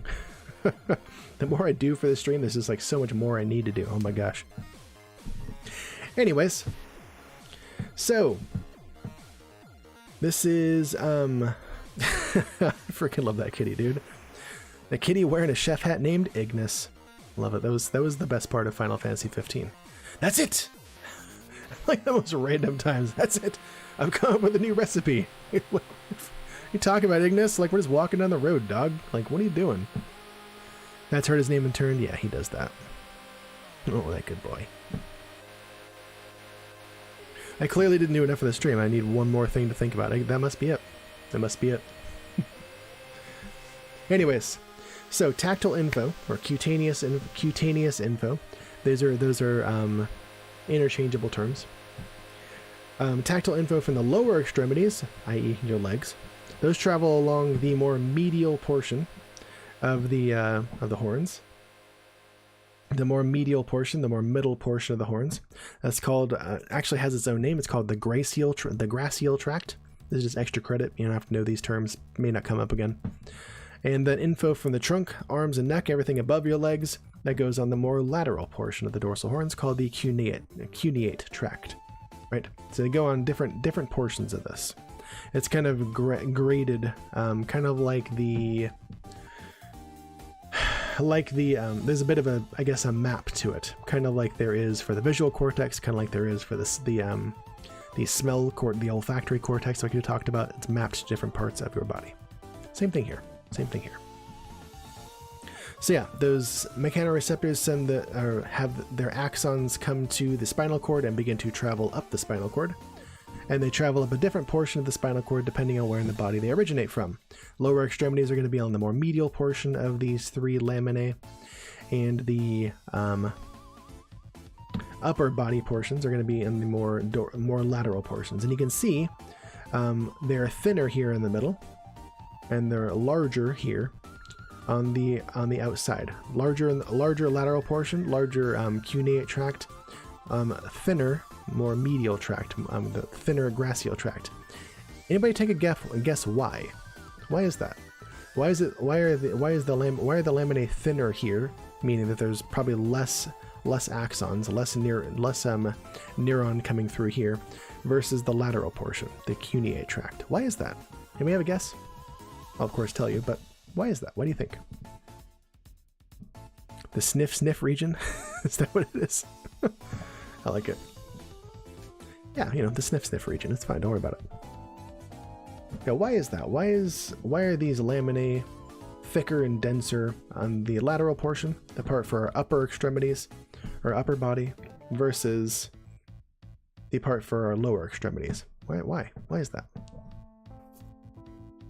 It's kind of an overarching principle we've been talking about with the brain. Let's go ahead and explain that. So it's going to be thicker here, because think about how much more sensitive like our hands are compared to, say, our feet and our legs, right? Taxdu coming on in with that host. Appreciate you, man. Welcome on in. How you doing? Hope you're doing well. Garbo says because the brain's on top? No, we're not to the brain yet. We're not to the brain yet. We'll talk about that in a bit. There's differences in the brain too. Very distinct differences. We'll talk about that, but we're not to the brain yet. Remember we just talked about how the medial portion of these laminae, that's for the gracial tract, or that's that is the tract along which the axons of the mechanoreceptors from your lower body travel, versus the more lateral portions, which is where the cuneate tract is, which is where the axons from the mechanoreceptors in your upper body travel through, right? So not only is there like a larger portion of your body, the upper body, but think about how much more sensitive our hands are compared to, say, our feet and our legs, right? Way more sensitive in our hands. We can feel things way better with our hands, way more, right? So it's no surprise that there are probably more mechanoreceptors in our hands compared to our feet and our legs, which means that there's going to be a larger section of this devoted to feeling with our hands and our upper extremities versus our feet and our lower extremities. That's why, right? There's simply just more axons flowing through that point, or traveling through here, so there's going to be a larger portion of it attributed to it. That's all. Hey, yo, Ramp, what's up, man? Good to see you, dude. How the heck you doing?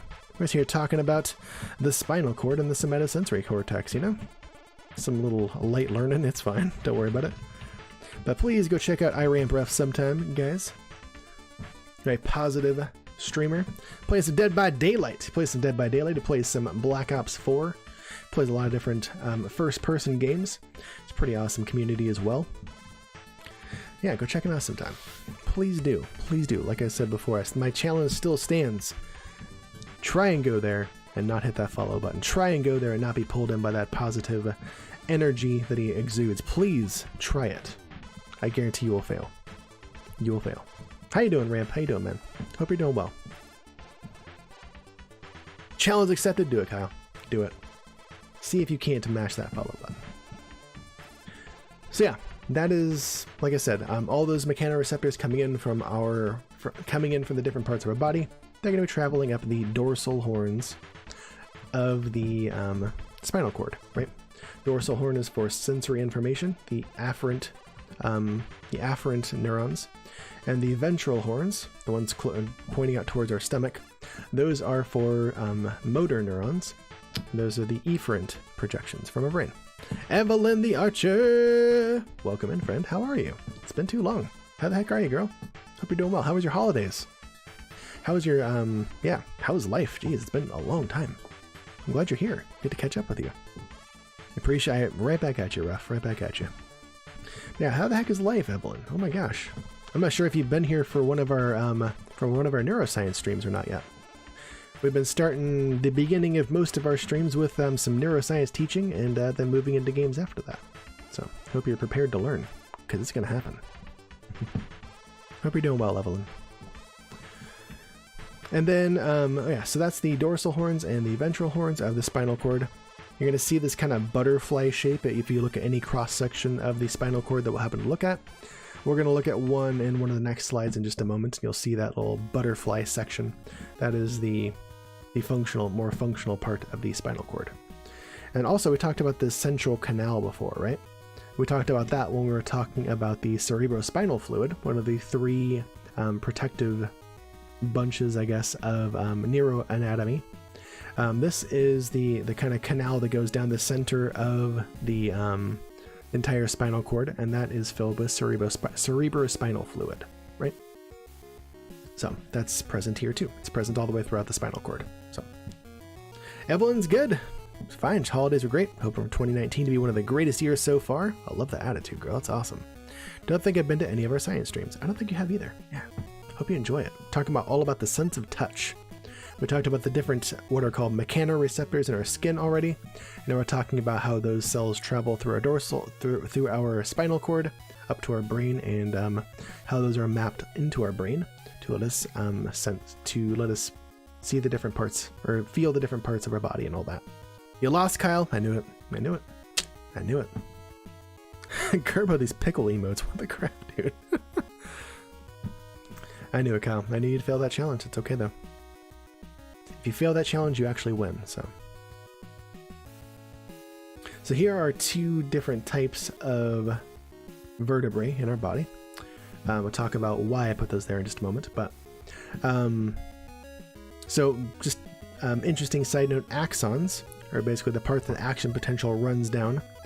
Of the mechanoreceptors in our lower extremities, those can run almost the entire length of our body. I was kind of talking about that the last 2 days, saying that some neurons in our body go almost the whole length. The ones that are going from our toes up to our brain, those travel almost the entire length of our body, right? So which is why it's really important to have that myelin sheathing on our neurons. If we didn't have that, like transmission of from our feet to our head would be very, very slow, and it could be dangerous for us, right? He just watched 2 minutes of a video, actually laughed. He won. Yep. It's good people. Just saying, dude. Just saying it's good people. These freaking pickle emotes, dude. I love them. Brain bits and toes, we got them. Nerves go throughout our entire body. And then there's a disproportionate area of our brain, and thus our spinal cord, devoted to more sensitive areas, like our hands, right? So there's more axonal projections, which is the difference, which is why there's that difference in the medial and lateral portions of the dorsal horn we just talked about here, right? There's also vertebrae that transmit information from more sensitive areas, like our upper vertebrae, the thoracic and the cervical vertebrae, or the vertebrae that our ribs branch out of, or the thoracic vertebrae. The cervical vertebrae are the ones in our neck right here, right? Those are shaped differently to allow more spinal cord throughput versus, say, the lumbar vertebrae, the ones, the big thick vertebrae that are the thick boys that are in our lower back, right? Where we get all that lumbar, or we need and want all that lumbar support, you know? We have a lumbar pillow. They're talking about your lumbar vertebrae. Those are the 5 big thick boys in the lower back, right? Let's see. Let me catch up, y'all. They're by Dave Greco Art. All right, awesome. I like that. Do they? Oh yeah, I heard that they put a thing into Twitch chat where you can like mouse over. Yeah. So I don't know if you guys knew this, but if you see a emote that you like, I just found out about this feature recently. You can actually go click on the emote in chat, and it'll bring up like who the person is and all that, show you the different emotes they got and all that, and give you a chance to go link to their channel so you can go follow them if you want to, right? So you can do that with anybody's emotes anytime you want, and not have to be like, whose emo is that? Oh my gosh, what's the name of them? And then like go type it in and go, you can just go click and find it. You don't even have to talk to anybody. Ramp has a question. Can you reach a limit of people? Can you reach a limit of people that people we follow? I don't know what you mean by that question. I'm not sure what that is. I don't think there is a limit of people you can follow. I don't think there's a limit. No upper limit, as far as I know. Has 500 kitties been found yet, Taxdu? Yes. We are on, I believe, 504. Actually. Let me catch up here. It's not. Oh, it's not showing up for you in the Twitch app. Oh, yeah, that might be different in the Twitch app, but just through the website, like on my dashboard, it shows it. You click on the emote, boom, pulls it up. Easy peasy. Isn't it right? Isn't that awesome, Kyle? Yeah. They just implemented that a little while ago. I saw it on Twitter today, so on Twitch, because I can't follow anymore. Wait, what? What do you mean I can't follow anymore? What are you talking about? Is there a limit of people you can follow? Maybe it's 1,000 or something. I don't know. I haven't heard of there being an upper limit of number of people that you can follow. I don't know. I have no idea. Did you find that you can't follow new people anymore? If you were trying to do that yesterday, it could be that Twitch was jacking out. Twitch was really wonky yesterday. I was not getting certain alerts and stuff like that. It could have been something like that. But as far as I know, there's no limit to number of followers you can have, clearly. I look at Ninja's numbers, or number of people that you can follow. But maybe there is? I don't know. I haven't heard anything about that. Yeah, just yesterday, it's true, we were at 497 kitties. Savvy Ray's got them hot hands. She's finding lots of kitties. So, Kyle said, in 2013, I saw an article, the limit to follow was 100. They're increasing it to 2,000. Yeah, say it's definitely not 100 now, because I follow more than 100 people. You can see that at the top of the page. But maybe the limit's 2,000. I guess so, you know?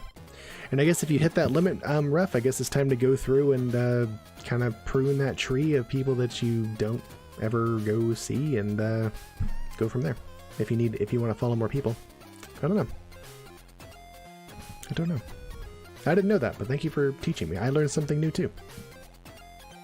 That was 6 years ago. Yeah, and maybe they never raised the limit of people that you can follow, because most people don't follow more than 2,000 people. I don't know. I have no idea. So, yeah, I would say most people don't, but I mean, some people do, and that's their prerogative. Yeah, I think you just got to go through and say, like, I've never gone to see this person, never gone to see this person, I've never talked to this person. I mean, I'm sure there's people you can trim out of there if you need to. But it is what it is. That's a bummer.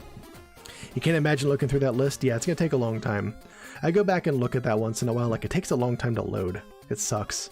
Like, it should be quick, I would think, but it's really not. It takes a long time to get through it. And if you got 2,000, that's going to take a while, Ref. Yeah, thanks for that info, Kyle. Appreciate that. Well, like I was saying, the shape of, especially here, this big foramen here in the middle of the vertebrae is shaped and sized differently on, say, cervical and thoracic vertebrae compared to lumbar, and especially your sacral vertebrae, which is basically your tailbone. The pictures here don't quite do it justice, but you can see a little bit of a size difference. But in cervical vertebrae, the central foramen, or the central hole, is way larger. Some of the cervical vertebrae are actually just kind of like rings of bone, and it's just like a big ring to allow your spinal cord through. But that is much larger than, say, your lumbar vertebrae, which is just transmitting sensory and motor neurons to your lower extremities, where there isn't as much going on, you know? Not as much fine control, not as much fine sensation as, say, your upper body, you know? So these, like I said, these are sized differently to allow that differential throughput, for sure. Indeed, that's it. I love that. Hey, I see you guys took out Tortoiseshell Tansy, which means Little Fat Boy gets a treat. You guys get some kitty cam. Oh, Fat Boy. Thank you guys for donating again to Fat Boy's Fat Belly Fund, dedicated to keeping him the fattest kitty on Twitch. He appreciates it, I appreciate it, y'all love it. It's a win-win-win. Oh, goodness boy. What a good boy. He's basically the best. I'm just going to put that out there. He's pretty much the best kitty, and if somebody wants to fight me about that, they can fight me about that and be wrong. I mean, it's up to them. Missed the quest again, Evelyn. Ah, the curse is yet to be lifted. I hope you at least got to see the aftermath. Just saying. Now time to set that timer, Evelyn. Set a timer for 19 minutes and you'll be ready for it. Ouch, my neck hurts.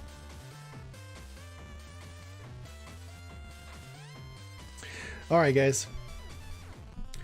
Well, we go on to the next slide. Thanks, guys, for being here this evening. Thank you guys for chatting with me. Thank you guys for learning with me. You guys make this all worth it, you know? I love it when there's this much interaction over these topics, because it's just much more enjoyable than just me lecturing about it. Never what I want it to be, you know?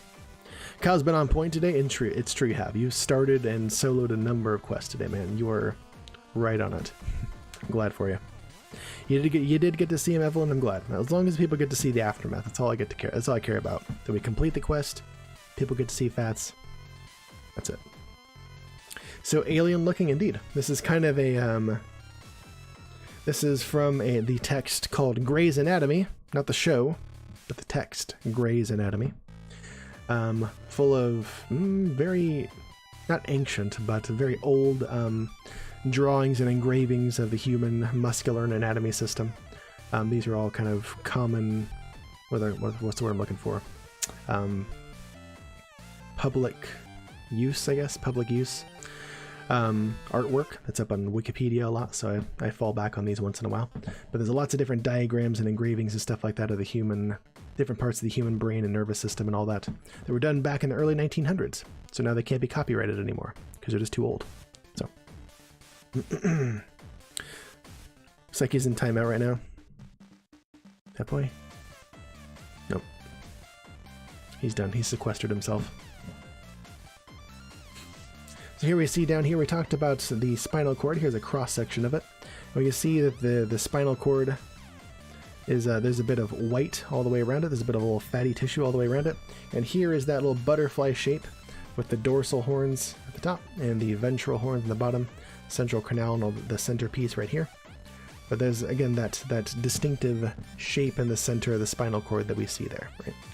And that's just that's not just a drawing. If you were to actually slice a real spinal cord and look at it, please don't ever go do that unless you're a doctor or something like that and the person's dead.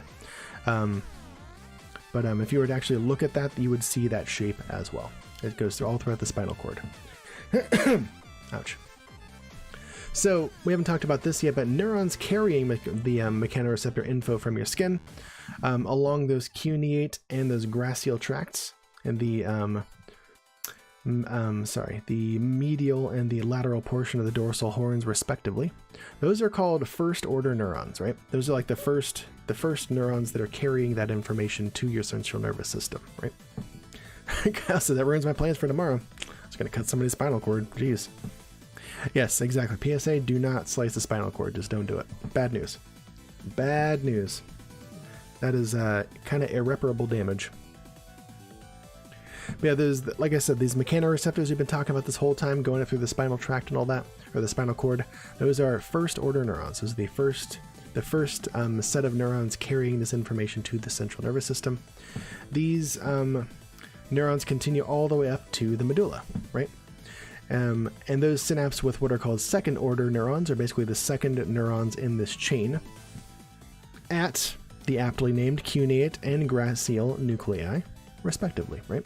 So the cuneate, the axons going up the cuneate nuclei, or the cuneate tract on the lateral portion of the dorsal horns, go up and synapse with second order neurons in the cuneate nuclei, and the same thing for the gracial tract and nuclei, right? They have their own little sections for it. Taxi says slice a potato instead. Boom, there you go. That'll hopefully get you a slice and fix. You're all good. Or Kyle tomorrow can slice some steak, right? Slice some steak. He's gonna be slicing potatoes too. He is. Hand cut potatoes, right? Hashtag justice for potatoes. Got him. I love it. All right, so those second order neurons that have been synapsed with in the medulla, right? Those travel ipsilaterally. We talked about these two different, what's the word I'm looking for? Anatomical terms before. Ipsilateral means on the same side of the body or the brain. the opposite being contralateral, which means the opposite side, right? Talk about that when we talk about that term decussation, where things cross over to the contralateral side. They've already done that, it looks like. Did they? They should have. Yeah, they should. Hang on a second. Ipsilaterally? This isn't showing that it's traveling ipsilaterally, but it said that. That's interesting. Yeah, this is actually showing that these cross over and they went contralaterally. They should have, actually. I think that I wrote this wrong. It's supposed to be contralaterally. Yeah, I think it is. I think that's wrong.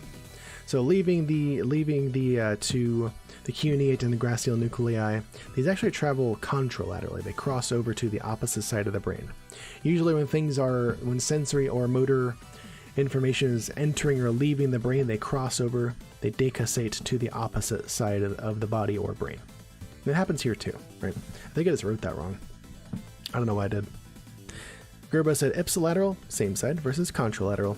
Decussation, when things cross over. Boom. I love how you're writing that down for yourself and everybody, and that's going to help you to remember it, right? By the way, any of you guys who are students or whatnot, if you are studying things, if you have the choice to write things in like a notebook or whatever in class or when you're studying versus typing things, always choose to write. It's actually a better, more engaging motor task, and you do it slower so you get more out of it, and that studies have shown that you'll remember a lot more when you write things down versus typing them out. They're both effective, they both help you learn, but writing is like way more effective in that regard. Savvy didn't get no kitty, but Kyle did. You, sir, know the drill. You're never ready, Kyle? Next time. Next time you'll be ready. And of course, take your time. No rush, man. That kitty ain't going nowhere. You caught him. He'll never get out again. Never. Anyways, those second order neurons, we sent the first order neurons came to these nuclei, they synapsed, and we're on second order neurons, the second neurons in these chains. Those travel contralaterally along what's called the medial lemniscus, which if you remember back to our portion on the auditory system, there was a lateral lemniscus, right? A lemniscus basically just being a pathway through the brain, through the brainstem and midbrain. So these travel along what's called the medial lemniscus, and they synapse with the thalamus. Because remember, pretty much all sensory information goes to the thalamus. Pretty much all. Not always all, but pretty much all. These go to a part of the thalamus called the posterior lateral nucleus, or ventral posterior lateral nucleus, which just says where it is. It's on the bottom of the thalamus, it's in the back of the thalamus, and on the side of the thalamus, right? So the bottom, back, lateral, or side part of each thalamus, right? That's where this information's going to. And then those synapse with third order neurons there, which continue on to appropriate areas of the parietal lobe. And that seems, vague. We're gonna discuss that in a bit more detail in a bit. But first, remember how I said that sensory information from the face was transmitted differently? Well, we gotta talk about that too, right? That's how sensory information from your body is transmitted to your brain. Sensory information from your face is transmitted differently. Again, we got our nice picture of a Titan from Attack on Titan here to help illustrate this point. And we have another nice illustration here, which shows the different areas we're going to be talking about. So this area from like the front half of your face and the front half of your head, this is all transmitted differently from the rest of your body. It doesn't go through the spinal cord and all that. So Kyle once added a Brazilian DJ cat named Lucio. I like it. We'll add him. We'll add him right now.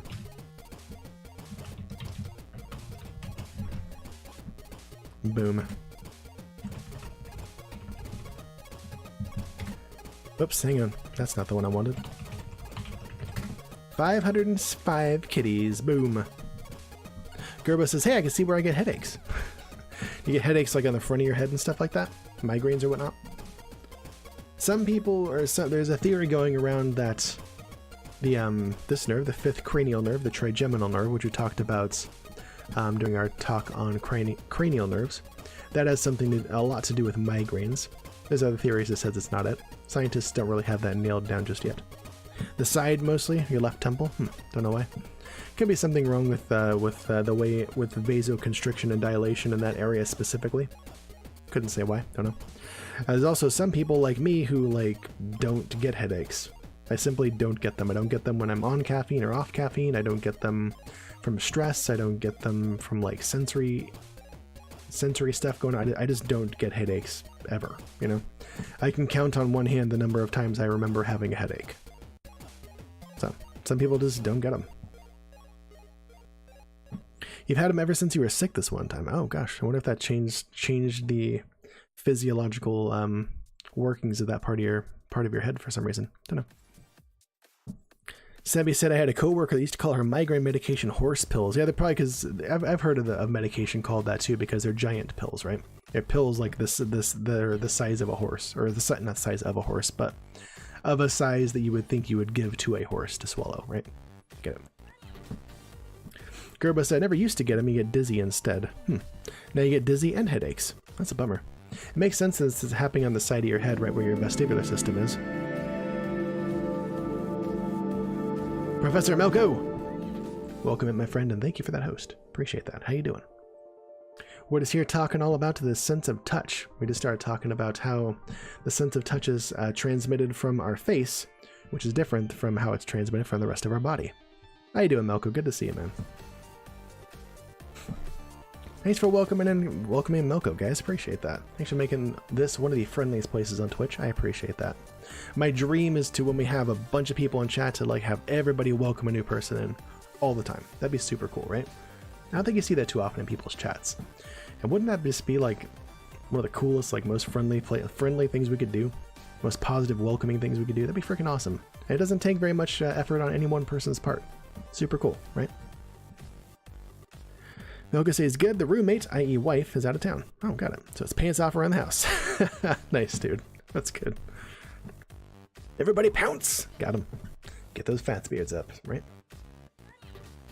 Anyways, guys, like I said, we were talking about how the sense of touch is transmitted throughout most of the part of our body, and I said it works differently in the face.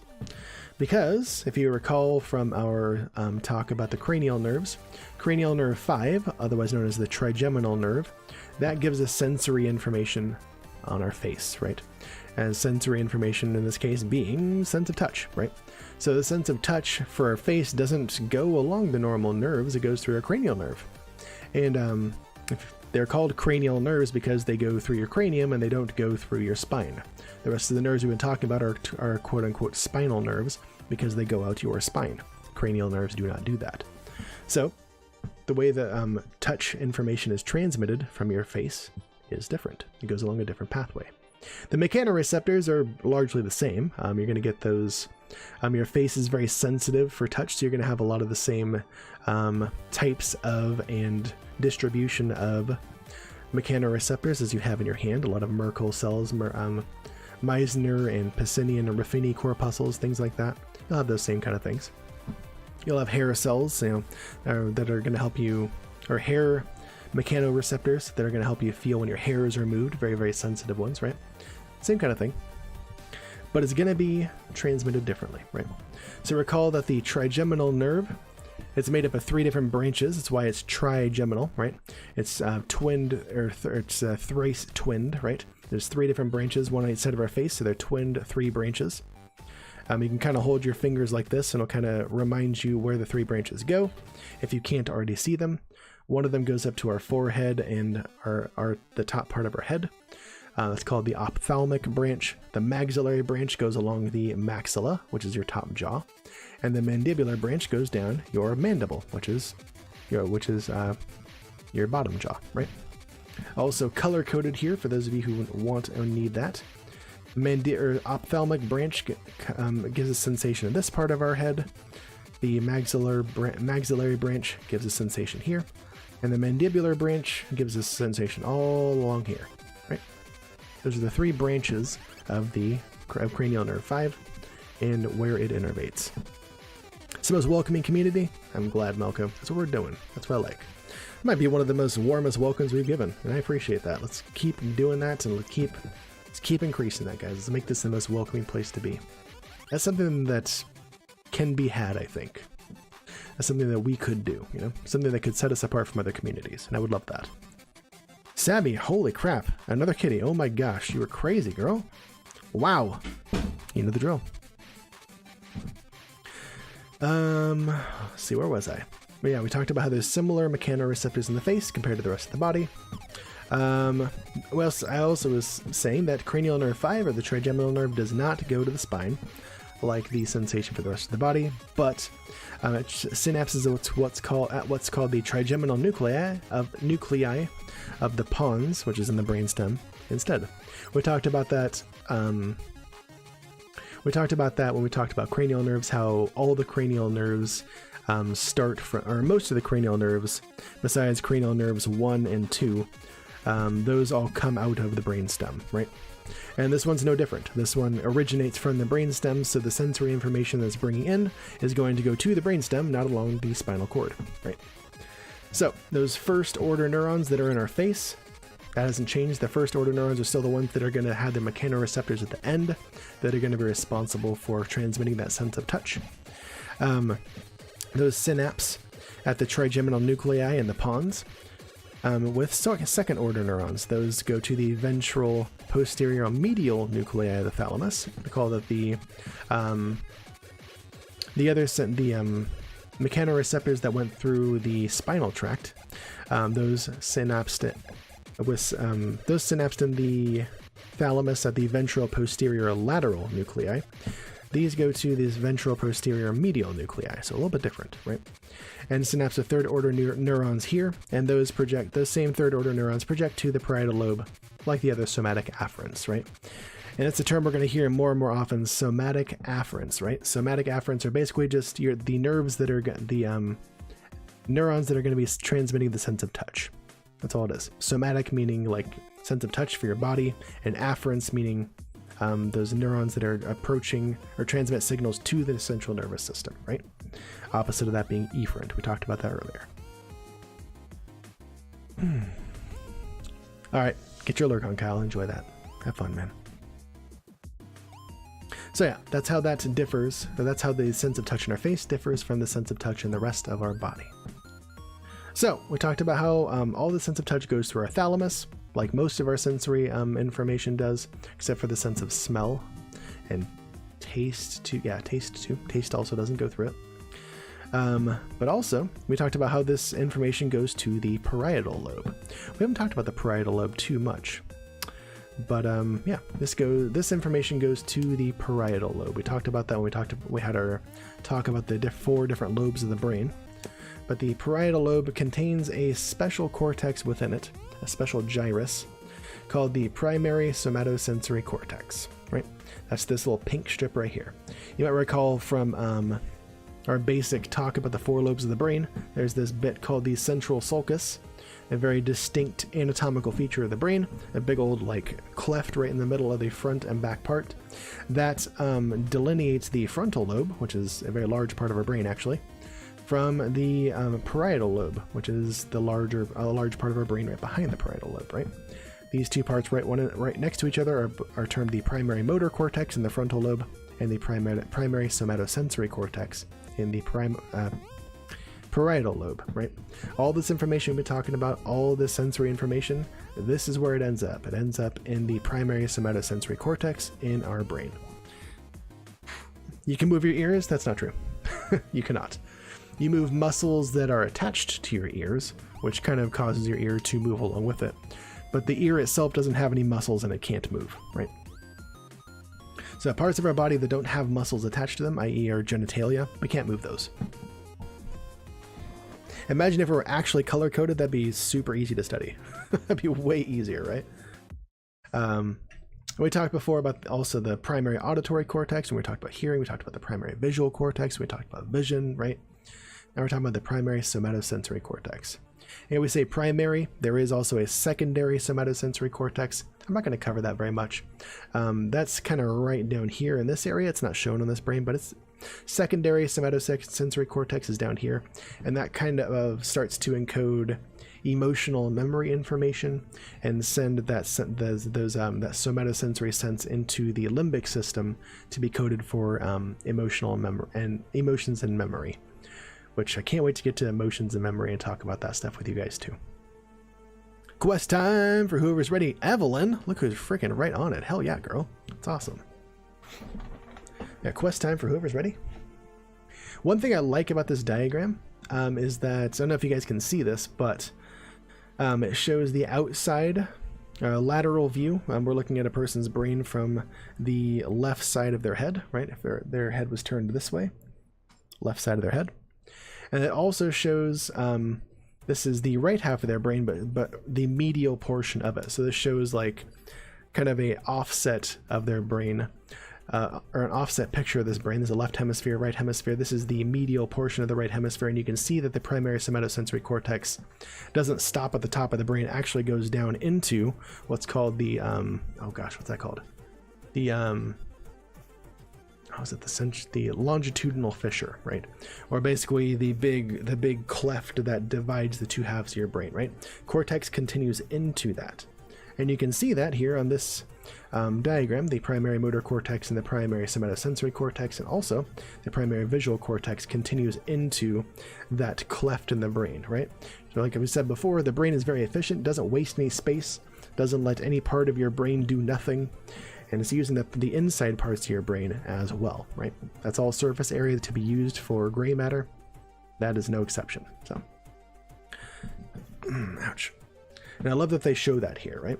It's very important to know that the primary somatosensory cortex is not just on the outside bit of your brain, but it also continues into the longitudinal fissure. I keep forgetting the name of that.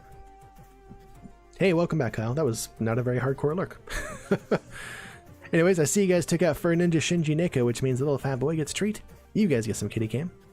Thank you guys for donating again to Fat Boy's Fat Belly Fund, dedicated to keep him the fattest little lab assistant on Twitch.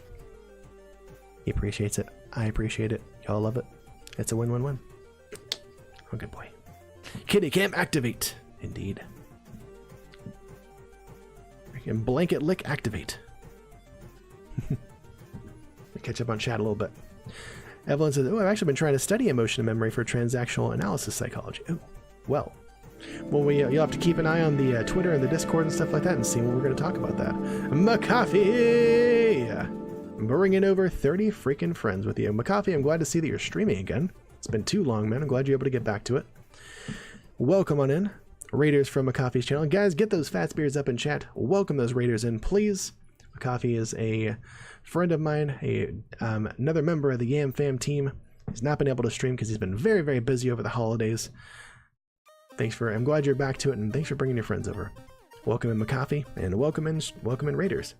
Those of you guys coming in with McCoffee's, with McCoffee, my name is Ainaveda. I stream neuroscience content on Twitch, as you can tell. We talk about brains a lot. And we also share a love of variety gaming. So we usually start the first portion of each stream talking about different neuroscience topics. Tonight we're talking about the sense of touch. Earlier this week we were talking about things called action potentials that happen in the brain, and synapses in the brain as well. So yeah, we're kind of doing a lot of basic neuroscience teaching right now, and we're going to continue into more and more elaborate contexts or elaborate topics as we go along, so that everybody can know the basics and talk about the more complex topics with me. So yeah, I'm doing good, McCoffee. Thanks for asking, man. Doing good.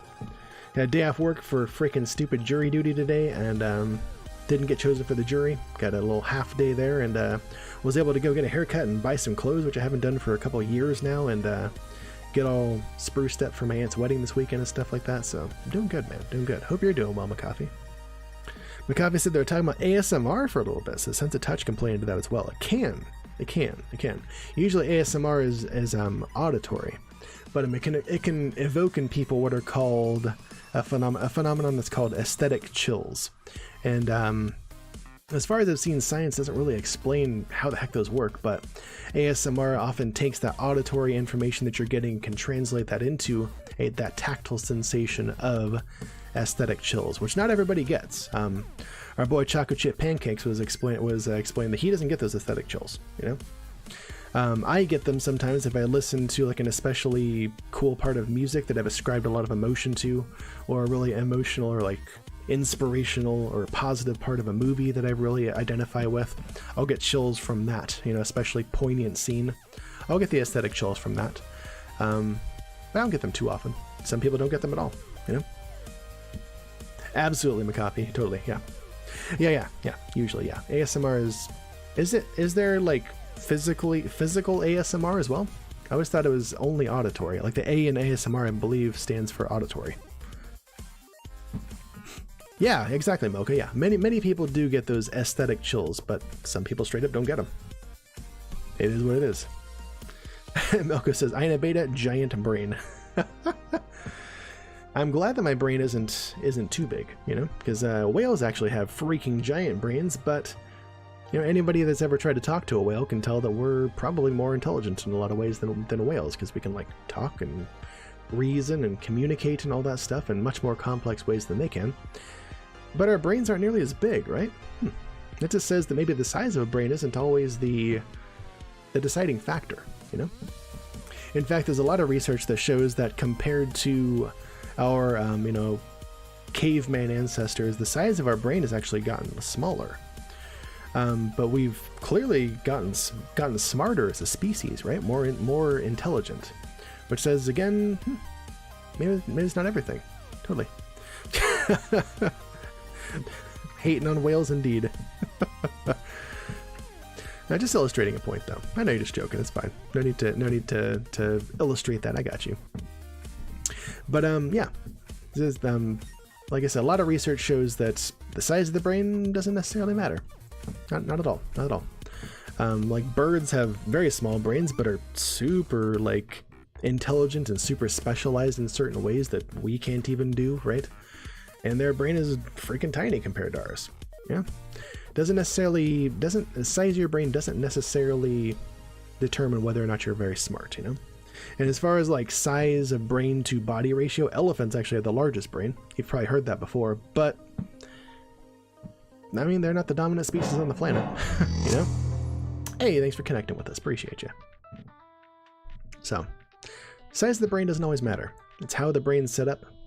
Our brains tend to have a lot more, you know, those crinkles in the brain. We talked about this before. Those give us more surface area to our brain, which lets us have more neuron cell bodies, which gives us a larger amount of basically functional neuronal cells per volume of our brain, which you know, just gives us more cognitive power. Them crows are so smart, they are indeed, in certain ways, Kyle. Yeah, exactly. Sabby said, isn't the reason for our smaller brains is the increase in folds? Yeah, we talked about that. Yep, I was just saying that right now. Those crinkles, those sulci and gyri, the sulci being the inward portions of the crinkles, and the gyri being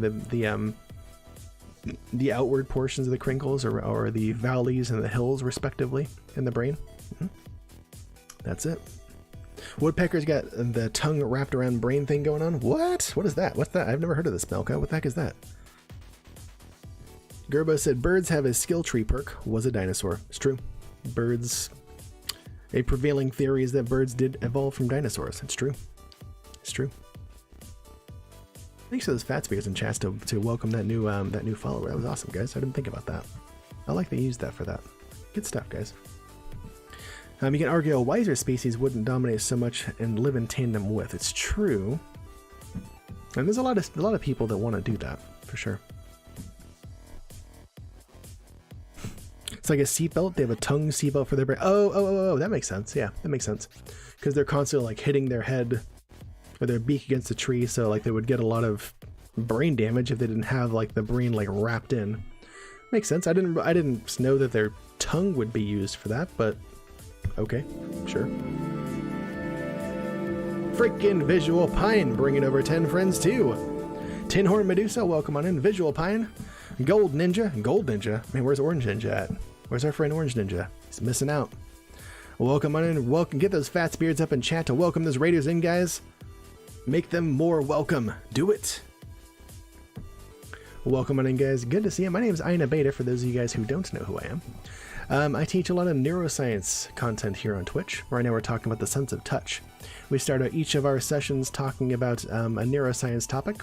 We've been talking about basic neurophysiology, namely action potentials and synapses the last couple of days. And tonight we're talking about the sense of touch, the last of the main 5 senses we've covered on a stream. And for the second part of our session, if we get there, sometimes we haven't. We just talked about neuroscience the entire time. But once we're done talking about neuroscience, specifically, we move on to variety gaming. We do a lot of different strategy and story-driven content, a lot of Darkest Dungeon, a lot of RimWorld and things like that. So any of that sounds like your jam, we'd love to see you again. So hit that follow button so you know when we're live. Come on back sometime. The Jennifer, good to see you. Thanks for joining the raid. Appreciate you.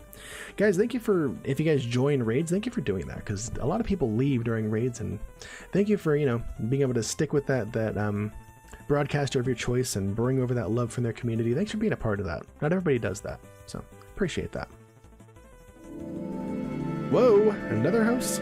Tinhorn Medusa? Thank you for that host. I appreciate that. We just met and you're already hosting me. I appreciate that. Thank you. It means a lot to me. Let me catch up on the chat here. Savvy says squids have a donut brain around their beaks and esophagus. You could theoretically die if they eat something too big. Yeah, they have a very rudimentary nervous system.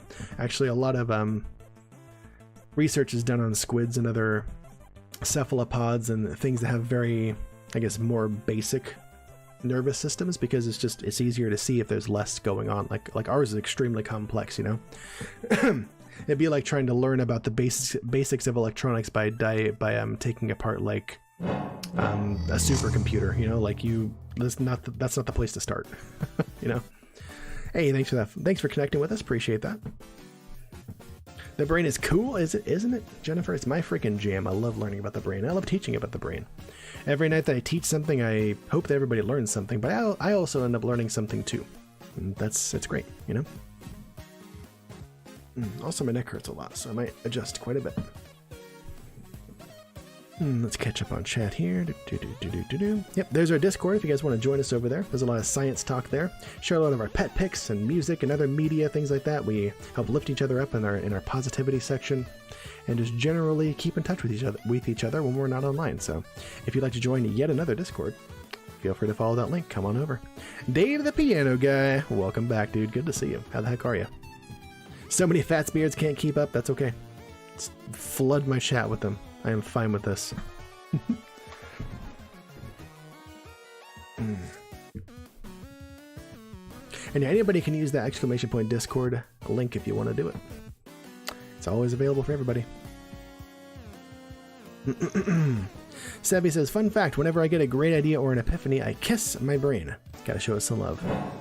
That's a good mindset. I like that. I like that positive thinking about your brain. Hey, thanks for connecting with us. Appreciate that. Hickey J, am I a neuroscientist? Not by trade, unfortunately. I wish I was, but I have graduate level Whoa, anxiety. Thanks for connecting to the Neural Net. Welcome in, friend. Oh my gosh. I'm going to treat that as a new sub. Guys, if you guys would like to take part, hang on, let me get the timer up here. Thank you so much, Anxiety, for that sub. I appreciate you. Thank you so much. That's awesome of you. Thanks for being here. 1 second, where is it? Yes. If you guys would like to participate in this idea we got going on. Hey, Kyle did it twice. But whenever there's a new sub, like Anxiety, not only does she become a VIP of the channel for being a brand new sub, but you get to have the opportunity to give those new subs at least 500 BDNF, and that will enter you in a drawing for a $5 Steam gift card at the end of the week, which happens to be tonight, actually. So Kyle hooked it up with some BDNF for Anxiety, BDNF being our channel currency, so everybody gets to participate in all the things we have going on. Kyle gets 1 entry. I'm gonna go ahead and do that before I forget. And while I'm doing that, Anxiety, how you doing, my friend? Thanks for being here. Appreciate that. That's awesome of you. How was your interview earlier? And by the way, I'm gonna give Anxiety a proper shout out in just a second via the chat bot. But guys, go check out Anxiety if you haven't before. I have been over in her chat and done gosh, what's it called? Interview before. But she is a mental health advocate streamer. Does an awesome job. Always growing. Always positive. Always loving. And has an awesome community, and they're all there to learn about mental health, how to be better overall with that, and all learn together in a very positive atmosphere. If that sounds like your jam, she always has different mental health guests on too, so if that sounds like your jam, go check her out. Please do so. There's Braindead Kyle's entry into the jar. 1 of 2 this week. In the running with Orange Ninja. And like I said, go check her out sometime. Boom. Nope, that's not how you spell her name. By the way, apparently Mzerdy is open for if somebody wants to go use that username. That's the one. Boom! Go check her out sometime. She's streaming talk shows and podcasts because that's what she does. Like I said, go check her out sometime. If you guys were there during my my interview with her, you've seen her already. And hopefully you go back once in a while because it's definitely worth it. Let me catch up on chat. There was a lot going on there for a second. Hickey J said, I am currently doing biological and chemical sciences. Awesome. You have to score in the top 15 to qualify for neuroscience. Oh, really? Where? Tell me more about that, Hickey J. Like, where are you studying this? And what kind of program, what country, and all that stuff? I'd love to know more about that. To answer your question that you asked me, I don't have a specific degree in this, but I started a graduate program designed to learn more about this. My undergraduate, I focused mostly on behavioral neuroscience as much as I could in the program that I was in. There's one teacher that was all about this, and I took all of her classes, and that was what started my love of this. But the school that I was at, unfortunately, couldn't really specialize in this. It didn't have equipment for it or a lab or anything like that. It wasn't like a medically minded school, which I would have loved to have gone to had I known that this is something I wanted. So I don't have any like professional experience in it. My second graduate program as a speech language pathologist was very neuroscience focused as well, because we learned about the language areas of the brain and speech anatomy and musculature and how that connects to the brain, all cerebrovascular pathways and all that. So for possible difficulties with stroke and all that stuff, which we deal with in adult populations in the hospital settings. So yeah, I have a lot of academic knowledge in it, but unfortunately not a lot of professional experience in it. And I would love to look into the idea of at least applying for a PhD program sometime. I get many people suggesting that I should do that, and I'm starting to believe them. You know, I'm only getting older. I feel like maybe that's something that's out of reach for me, but I mean, maybe that's just me closing a door. Maybe it's not. Hey, no problem, Anxiety. It's all good. We'll see you next time, okay? Take it easy. Good seeing you. Hope you're doing well, and yeah, we'll see you around, okay? Thank you again. It's never out of reach, Kyle. I know. I know. Like I said, I'm probably just shutting that door in my own face, but I don't know, man. I don't know. Oh, wow. Melko, thank you, man. I'm the most qualified I know on Twitch. Thank you. I feel like Dr. WD40 is also very qualified, him being an actual like PhD in biology and all that stuff, but hey, I appreciate that. Thank you. I feel like I am definitely one of the only people that deals specifically in neuroscience on Twitch, which is cool. It's good that I'm the only person doing that as much as I'm doing it right now, which is awesome. I love that. But there's definitely probably more qualified people, I would say. But I don't think there's anybody more passionate about it. Doc Who? I know, right? Who is that guy? Those of you guys who don't know, Dr. WD40 is one of the founding members of the Knowledge Fellowship, which you can learn more about in the panels down below. I am a member of it. Professor Melko is, Anxiety is, and Ashney Christ is, and it's actually our friend Eva is as well, Eva Unalove. Yep, just a place for EDU streamers on Twitch to get together and share brain power and basically just proselytize knowledge any way we can. We continue to catch up on chat here. We're going to move on with the teaching portion as well, but a lot of stuff going on. Gerbo also entered in there. If I missed your guys' entries for the drawing, please tell me. Like I said, if I miss something like that, please always tell me. I'm not trying to miss it. I miss these things sometimes. Gerbo's getting an entry. And if I don't see it if you say it in chat again, feel free to whisper me. Just get my attention. There's Gerbo's entry. Going in the bucket. Boom! Rocket Sages as well, Visual Pine. Yes, she was another founding member. I believe it's her, WD40, and Uncle Bill Druin, I think, are the 3 founding members. Yeah. But yeah, Rocket Sage definitely is as well. Absolutely. Yep. Is there anybody here that's done neuroscience? I don't think there's anybody here that's gone through a specific neuroscience program. No, Hickey J. I don't think so. I'm catching up. Let me read through this. Yeah, Gerbil, I could go back to school anytime. I don't know, man. I don't know. Especially since we're talking about moving. There's a great program for neuroscience over in Berkeley. Very competitive. But we're talking about moving to Bellingham, which is like 16 hours away. I don't know if there's a good program up there. I don't know, man. It's something to look into eventually. I don't know. I do indeed have the passion, for sure. I don't think anybody's more interested in this than I am, for sure. I just don't have the same academic level for it, you know? Hickey is in Ireland in University College Cork. That's so awesome that you get to go to college there, because I don't know if you guys, something that's different about Ireland's college system, guys, is that it's all paid for. It's free. It's paid for with taxpayer money, as far as I understand. So if you are born in and grow up in Ireland, you get to go to college for free if you choose to go to college. Freaking dope, you know? And it sounds like, the way Hickey's describing it, there's a testing component to it to decide, you know, which levels you get to go into, but you get to go to college for free if you go to Ireland, and it's freaking awesome. Wouldn't that be awesome if it was like that in the US? I say yes, it would. Hickey finished the first semester, starting your second on Monday. Awesome. Good on you. You have to specify in biology next year. Okay.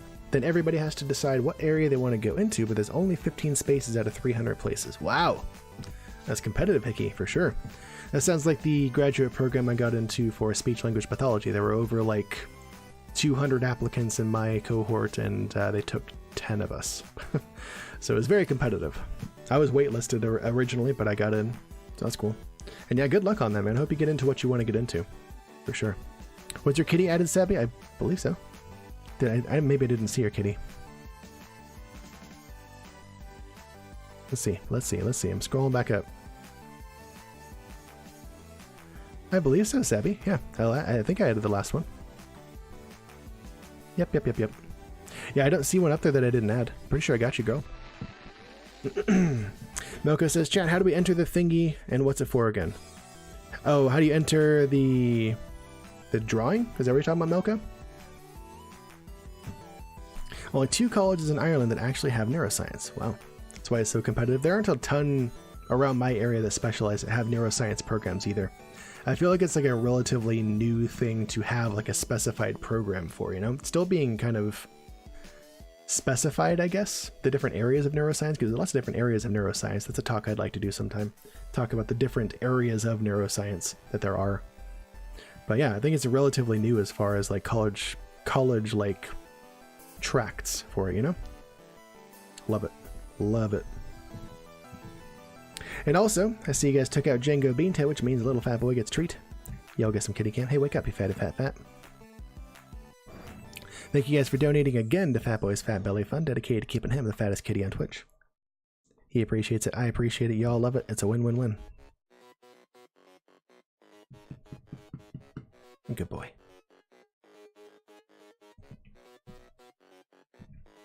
Yeah, we should be at 50. We're at 505 now, Sabby. Dave said free, quote-unquote, school usually means they pay way more money in taxes than us Americans. That's true. They do.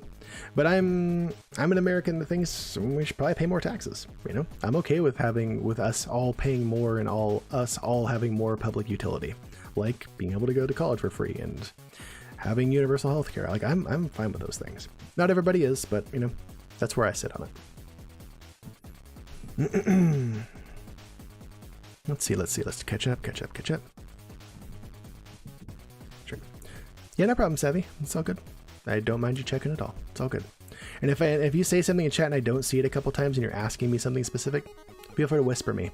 If you guys whisper me something, it'll show up differently in my chat bot, like very, what's the word I'm looking for? Different, oh gosh. It's highlighted. It's very obvious that you're saying something to me, so I will always see it if you whisper me. Never be afraid to do that. Hickey says, as far as college fees next year, you'll have college fees paid for, which are about $3K. You'll get an allowance of $600 or so off the government. Dope.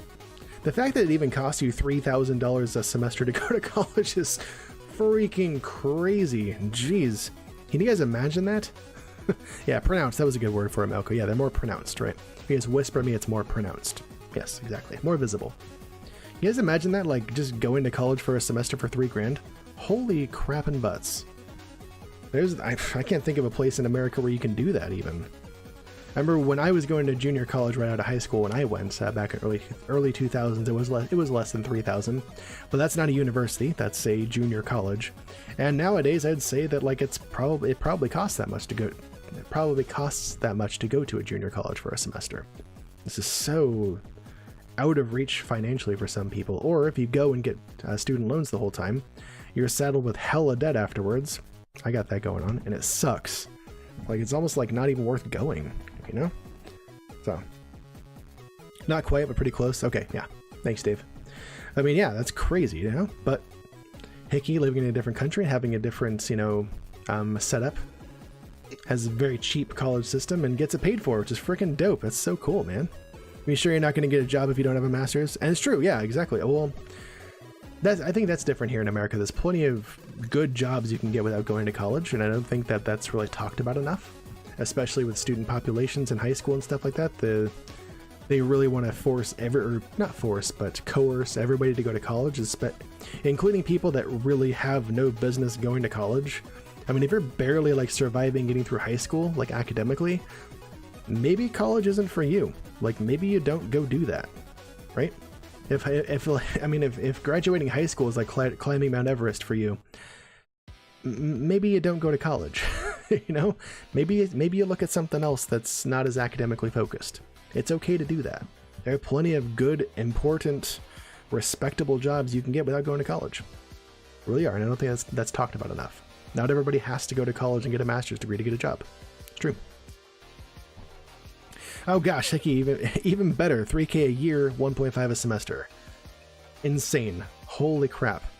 Like, find a college in America where you can go to school for that cheap. You can't.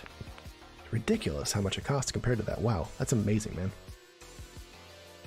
Milko says probably about 20K per year at his university if out of state. An out of state thing is a thing too. If you're from a different state, they charge you ridiculous amounts, and I don't know why. Without room and board, yeah, and room and board costs a lot too. Yeah, it's crazy, dude. Nope says Visual Pine. Nope for what? Yeah, I bet, Gerba. Yeah. Dave went to college, but quite like your current job, and no degrees required. Exactly, right? I like the job that I have now, no degree required, but I'm better at it because I have one. And also, this particular instance, I wouldn't have gotten it if I hadn't been in the job I was at before, which needed a master's degree. But I mean, there's plenty of good jobs. Don't need one. It's okay. Oh, finding a school in America that cheap. Yeah, Visual. No. There simply isn't one. It's not going to be there. Note Electa, welcome in. Good to see you. While most industries are possible without college in the U.S., finding a way without a degree is the hard part. It can be. It can be, but I mean, there's some jobs where you just don't need one. You can go to a trade school instead. Don't need a diploma or anything off of that. There's lots of different things you can do without one. There really are. Good paying, respectable benefit providing jobs. You don't need to go to college for. And that needs to be talked about just as much as going to college does in high school, you know? Because like students need to know that that's an option too, you know? Because not every student wants to or should go to college. You know, I tell the students I work with that, and they're like, "You're the first person I've ever talked to that said that I don't have to go to college." Like, and you don't. If you hate academics, if you hate this stuff, and you want to do something else instead, you can do that. Just know that you're gonna have to live. I mean, it's true of any job. You'll have to live within your means, whether you go to college or not. Just know what you're getting into, you know. And it's hard to know what they're getting into if the only thing that's ever thrown at them is go to college, you know. Gerba says high school is easy for you, but college is harder. It's more freedom, and you wasn't used to it. That was me too. Yeah, I went to starting in junior college. Like, this is just like high school, except I can leave whenever I want. This is different for me. Wow, that was a little bit of a change for sure. And you do a better job of helping students transition. They do. Or like in the case of my high school, like maybe you should talk about college or like going from high school to the rest of your life at all. That was barely talked about with us. Norway is the country with free college, by the way. Oddly, it includes non-citizens. That's cool. That's awesome. Hickey lives in Ireland. He has pretty much free college. He doesn't really have to pay for it. The government pays for it, which is pretty cool. That's awesome, Hickey. I'm glad you randomly came across this, and I'm glad you enjoy it. I started putting neuroscience in the title so people know like right away what we're talking about to draw people in. I'm glad you're here. Always good to see new people. Let's see. It's not, oh, not, okay. Dave says, I use a lot of the basic math and I read a lot of blueprints and technical documents. Much better at that and more organizing your coworkers who have a high school diploma or GED. And that helps. I mean, and that's the big picture that I don't think they teach in mathematics and stuff like that in high school, is that, like, I get so many students all the time saying, when am I going to use this again? I don't understand what this is for. Like, this has nothing to do with my life. And yeah, for the most part, like, finding how to graph a line doesn't freaking mean anything to most people. But, I mean, and that's, I think, on the education system and on math teachers to say, like, here's real life applications that you're going to use for these things. Here's some real life problems instead of sitting down in front of a computer or doing a worksheet full of completely context independent problems that have no bearing on your life. You know, I feel like there should be more of a real life connection to those kind of things. It's hard to do, but definitely worth doing, you know? No, I'd like to say, I think we had this discussion in the past. Don't have to go to college right away. We have talked about that some, but there's new people here. It's okay to talk about that again. I feel like not enough people realize you can start college at any age, not just 18. It's true. If you want to start college in high school, you can do that too. I think that's pushed on students that maybe shouldn't be doing that either. Students that aren't passing the classes they're already taking, they shouldn't be going to take extra classes in college. Don't do that, you know? We talk about specific things that we suggest them. We're doing that right now, Hickey. Yeah, I'm fine with that. As the rules down below say, we'll talk about pretty much anything as long as it's growth-minded. We can agree to disagree, and it can be civil. Talk about whatever. It's fine. Doesn't always have to be all neuroscience. I prefer that. Let's see. I feel like not enough people realize you can... Oh yeah, I talked about that. Gerbo said my depression got worse around that time. Yeah, I feel really bad about the teachers who were disappointed in you. Oh, that's unfortunate. Sorry you had teachers that were disappointed in you, Gerbo. But yeah, high school to college transition, or just teenage years in general, is a really tough time for depression. Absolutely, that's what my depression was at its worst too. For sure, I talked about that a lot during my interview with anxiety, actually. Yeah, junior college, like my early 20s, that was the worst time for me. That's the only time that's when I had my suicide attempt and stuff like that. That was a really tough time for me. Luckily one and only instance, but that was by far the worst. Ooh, that was real bad. You like that, Melko? Yeah, do it for chemistry. Absolutely. Tell people what they're there to see. Do it. You don't need to see me. It's not trademark, dog. You can use it. Go for it. Do it. Now, I'd like to say that I read an article about a woman who went to college for the first time after she retired. Graduated in her 80s. That's awesome, you know? And I would say that's probably going to college helped her live a more functional life into her 80s because research has shown, and I think there's anecdotal evidence as well for this, that if you are constantly challenging your brain and learning new things, learning new skills all the time, you maintain your cognitive health into a much later age in your life, you know? And I'm not just talking about doing no crosswords either. I'm talking about like actually learning new skills, learning new information, things like that, you know? So taking courses and learning into adulthood. It's awesome, you know? Always keep doing that. It's going to help your brain last longer throughout your life, you know? Helps stave off dementia and things like that, which dementia happens to everybody. It's just your brain atrophying as you don't use it, just like your body atrophies as you don't use it as you get older, right? The more you, I mean, the use it or lose it principle applies to your body and your brain. So keep using it into late age, into old age, and it helps your brain as well. Absolutely, Melka. Yeah, it sucks to hear that. I think universities are getting better at having more support services. I hope so. I think universities realize like how many people going through a huge life transitions and also latent mental health disorders that they're catching, you know? And there's the basis is just not there. Probably also the money isn't there, you know? It's tough. Me too, Gerbo. Thank you. Appreciate that. Heikki was writing a piece about the amygdala and cyber psychology. Oh my god, sounds dope. Do you have much knowledge of the amygdala? I do. I have some knowledge of the amygdala. We haven't done a specific teaching portion on that just yet, but I want to. We talked to, I do have a YouTube video up all about the negativity bias and the amygdala's role in that. That's pretty cool. I enjoyed working on and making that. It's not much of a video, but the information there is sound. Yeah, Hickey, I'm very interested in that. Hickey, have you heard of the book called Behave? I don't know the author off the top of my head, but if you just Googled the book Behave, that talks a lot about the amygdala and all that. Super dope. Dr. WD-40, we were talking about you earlier, man. How you doing? Welcome on in, man. Another illustrious member of the Knowledge Fellowship. Please go check him out sometime. Has a PhD, is a professor of biology. If that's your jam, go check him out, please. I don't think I did this yet, but also go check out Professor Melko, please. He's also good people. Oops, that's not a command. Where are my mods? You guys are so much better than me. There it is. Also a legitimate PhD holder, going for tenure in at his university, teaches chemistry. Go check out both these guys. They're great people to watch. Members of the Knowledge Fellowship, along with some rest of us. Good people. Hey, no problem, Hickey. Right back at you.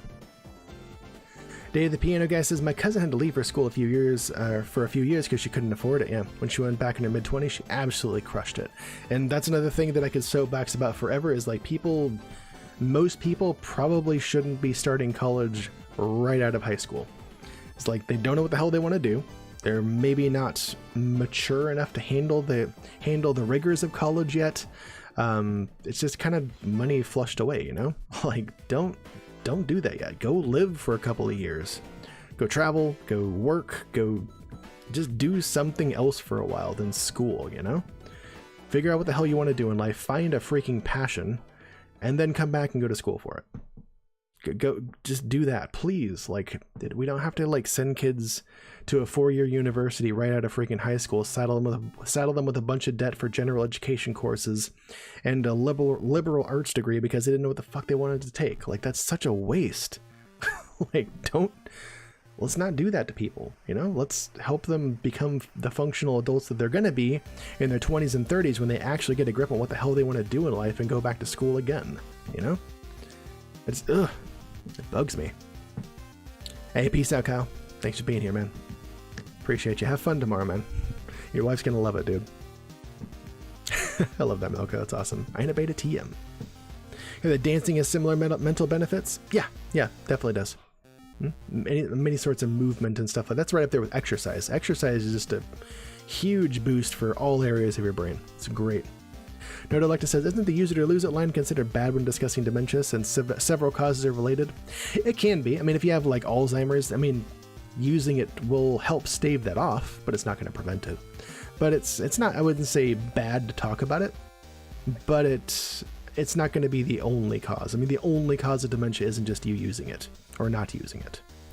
You're right in that regard, but challenging yourself cognitively, even when you have Alzheimer's, is going to help stave that off and help continue to keep your brain healthy, for sure. And research absolutely supports that. Catching up on chat. WD-40 is like, was at first like, whoa, wait, I'm going for tenure, and he realized I was talking about Melko. I was. And yeah, are you eventually doing that, or are you still early on in that process? WD-40, where are you at with that, man? Kyle says, if I do get to FTL, I want to be the shield guy. I'll keep you in mind, man. Don't worry. Got you, Kyle. Dave said, I thought I knew what I wanted to do. I was wrong. I pigeonholed myself with too narrow a selection of classes. If I had to do it again for the first time, I'd take a huge variety of intro classes. People should totally do that. Yes. Take the intro to sociology, intro to biology, intro to all those things. Find out what you like, you know? Please do. I did the same thing. I changed my major a few times when I started junior college because I didn't know what the hell I wanted to do yet. I thought I wanted to be a network technician. No, I didn't. Not at all. No. You know, I didn't find out about my love and my penchant for neuroscience and like more medical and biological side of things till I got to the 4-year university I finished my bachelor's at. I wish I would have known about that right out of high school. I would have focused totally on that. I'm all about it. But I didn't know it because I had no exposure, you know? Like I said, I went out into the workforce out of high school. I went to college at 20 and did better than I otherwise would have, I think. Until outside factors made that fall apart. Yeah.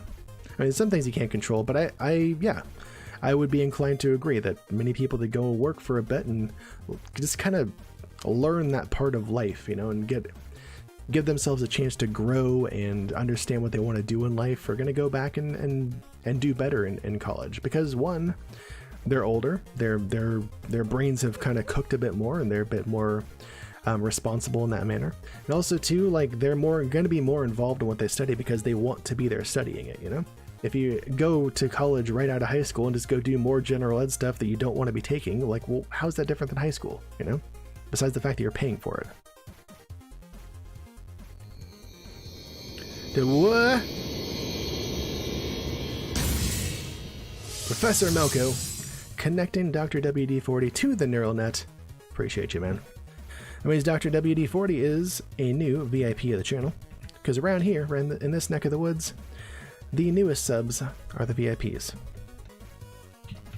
Thank you for that generous gift sub, Melko. Appreciate that. And Dr. WD-40 is eligible for you guys to give 500 BDNF or more to be entered into a gift card drawing at the end of tonight's stream for a $5 Steam gift card. There's only 3 entries right now, which is fine, but if you have that channel currency burning a hole in your pocket and you want to be entered into a chance to get real money, that's the way to do it. Let me catch up on chat more. Here we go. WD-40 is only temp full-time right now. Okay, got it. Temp full-time. Is that a thing? Wow, interesting. Sure, you can earn tenure points in case transition to non-temp. Okay. I hope you do. I know tenure professor track is kind of the dream, you know?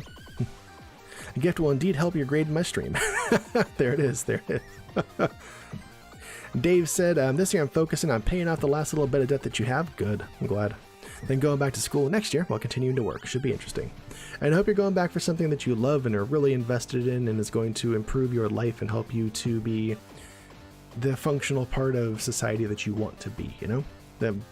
Even better than you are now. I hope it's going to add to your life, you know? Because we need more people like that are moving towards self-actualization and not shoved back down Maslow's hierarchy of needs by crushing student debt and lack of direction, you know? I think. That's what I think. Also, quest time for whoever's ready. Exclamation point quest to join. Melko's on it already. Dave said, I believe so, but who knows? It'll be fun no matter what. That's awesome, man. I'm glad. Hey, Evelyn's on it. She's here. Love it. Look at all those people on that quest. Hell yeah. There's no way you guys won. There's no way we'll lose. All right. A lot of stuff happened for a while. And I'm okay with these side tracks. That's fine with me. I love it. Love learning about all this stuff with you guys. Giving my viewpoints, hearing your viewpoints. Like, discussion is a great way to learn from people. So we're talking about what the heck happens when all these mechanoreceptors are activated in our body and in our face and the rest of our body. Remember, the mechanoreceptors that transmit sense of touch from our face take a different track to the brain than the rest of our body, the mechanoreceptors in the rest of our body that go and their trip to the brain. It's a different pathway, right? So we'll talk about that in a second. I see you guys took a for real tiger, which is not a small feat at all. That guy's tough. So little Fat Boy gets a treat. You guys get some kitty cam. Thank you guys for donating again to Fat Boy's Fat Belly Fund, dedicated to keeping him the fattest little lab assistant on Twitch. He appreciates it. I appreciate it. Y'all love it. It's a win-win-win. Not only the fattest lab assistant, but I swear to God, the laziest one. This guy hasn't picked up a test tube in forever. Done literally freaking nothing, dude. Oh my gosh. Yep.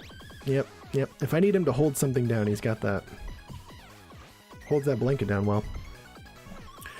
I'd like to said, yeah, slightly tangential piece of advice. Don't go to college full-time while working full-time and trying to ignore serious mental health issues. That's just a classic case of doing freaking too much, man. Woo. I was a victim to multiple robberies. Oh my God, sorry to hear that. One of which was particularly violent at a job I was working at the time. Another stressor that nobody needs in their life. Oh my God. And then because I didn't have money to seek treatment, I tried to basically just push through with the status quo without it, and it went poorly. Yes, I would guess so. Wow, I'm sorry you went through that, Nodelecta. Wow. And you're still here to talk about it? Jeez, what valuable life experience you gained from that to share with other people. That's really valuable. Totally sucked to go through, I'm sure, but I'm glad that you're able to share this with other people and help them with that knowledge, you know? Wow, that's a very tough time. Sorry you went through that. Jeez. And yes, Fats is indeed the resident gravity expert. I will say, until there's a physicist in here, Fats has it. Okay, let's get back to this. So the somatosensory cortex, we're talking about this. This is where all those touch receptors in our body, that's where they ultimately end up to. This is the area of our brain those ultimately project to, right? Just like we talked about when we were talking about vision, ultimately those photoreceptors ultimately end up projecting to the primary visual cortex. The sound receptors in our cochlea, those ultimately end up projecting to our primary auditory cortex. These somatosensory or mechanoreceptors for sense of touch, those end up going to the primary somatosensory cortex, right? So each area of our somatosensory cortex has a matches to the primary motor cortex straight across, right? So this part of the primary motor cortex is used for moving our fingers. Well, this part of this primary somatosensory cortex is used for feeling our fingers. This part's used for moving our tongue. This part's used for feeling our tongue. There's like a direct translation across the central sulcus for each part of our body that can be moved. There's parts of our body that can't be moved, our ears, our genitals, things like that. That obviously doesn't have a part of the primary motor cortex mapped to it. But the parts that we can move and feel, those match right across the central sulcus to one another. Because again, we talked about this principle that parts of our brain that are related in function, such as moving and feeling the same body part, those are going to be located very, very close to one another so that the neurons involved in those two processes can speak to it, can communicate to one another in a very efficient manner, right? So as you travel throughout the brain, you're going to be, if you were to map out the function of each part of the brain, which I don't believe anybody's done yet, you're going to get to just kind of this gradient of different behaviors or different functions across the brain that are all kind of related to each other as you move through it, right? Again, I don't think anybody's done that yet. If somebody has, I want to see it. That'd be freaking dope. But yeah, that's how the primary motor cortex and primary somatosensory cortex are related to one another, right? Dave the piano guy said they're working on it. Oh, of course they are. Yeah, I'm sure somebody is. And I can't wait to see it when it's finished. All right. Oh, warning. This is why I put up the mature content warning. There's a wiener. It's okay, though. We're not going to talk it. We're not going to focus on it. It's okay, Twitch. Don't TOS me. So representations of these, whoops. Okay, I wrote that weird, but there's visual representations of these differential representations of more sensitive areas. We talk about the face, the hands, and the feet. Those are more sensitive, have a more sensitive sense of touch than the rest of our body. That's there's actually disproportionate amounts of the somatosensory cortex applied or assigned to those parts of our bodies, right? Your virgin eyes, Dave, avert them. Avert them. Avert them. Visual Pine says, you gotta go to bed. Hey, no problem, man. Thanks for the raid. Thanks for coming by. Hope you learned something. And as always, a pleasure as always. Likewise, man. I will hopefully have a fantastic rest of the stream. Take it easy, okay? Thanks for coming by. Good to see you. But like I was saying, those parts of our body that have a really high sensitive sense of touch, those are going to have a disproportionately large amount of somatosensory cortex assigned to them, right? So our face has like this giant section of the somatosensory cortex applied to it. Our hand has this big old chunk applied to it. And look at the size of this, the section for our face and the section for our hand compared to here's our entire body. Like here's our trunk, right? That's the same size, the same amount of size of same amount of cortex applied to the entire trunk of our body as the face and the hands. But like, look how big our hands are compared to that. That's how we get that differentiation in sensitization. The fine detail we get with our hands and our face, how much more sensitive they are to touch. Because there's just a disproportionately large amount of the brain assigned to feeling that area, right? And also, not only that, but there's just more mechanoreceptors in our hand and our face for sensing touch at all, and also sensing those fine details in touch, those Merkel cells and those Meissner corpuscles we talked about, right? There's more of those in these parts of our body than there are in our trunk and the rest of our body. If you look, the face has as much as almost the rest of the entire body. Like, it's just crazy how much more there is. And these guys up here, we've talked about these on stream before. I didn't show a picture on stream, but I told people to go look it up if they wanted to. But these guys, these are called homunculi, or one of them would be called a homunculus, right? This is a homunculus, or like a little man. This is another visual representation of the differential amount of somatosensory cortex on this side and primary motor cortex assigned to each body part, right? So you see has like huge lips and tongue and big old face on these guys, huge hands, right? And then relatively small body, arms, legs, genitalia on the somatosensory cortex. On the motor side, it's even more pronounced, right? Giant freaking hands for the motor cortex. Attach these little toothpick arms, huge face part. No genitalia because we can't move those. Also no ears on this guy because you can't move the ears, right? Very tiny legs, but huge disproportionality of a primary motor cortex assigned to the hands and our face because we move those in so much more detailed and variegated ways than we do the rest of our body, you know? We do so much more movement-wise with our hands and our face. And we can do so, we are so much more sensitive in our hands and face for the sense of touch. So it's just another way to represent that for people. The what puzzles? What are we talking about, Dave? I don't know what that is. Prof. Malcolm asks, so it's more sensors per unit area? Yeah. That's the sort of thing we evolved to have. Yeah. It's that. So not only is it more sensors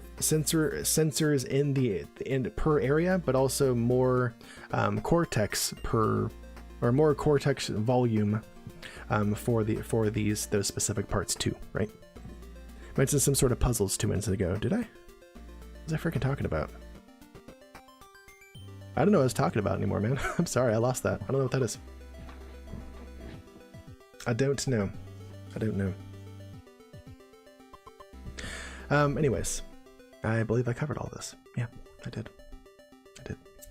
So yeah, that is that. I believe we're on to our summary.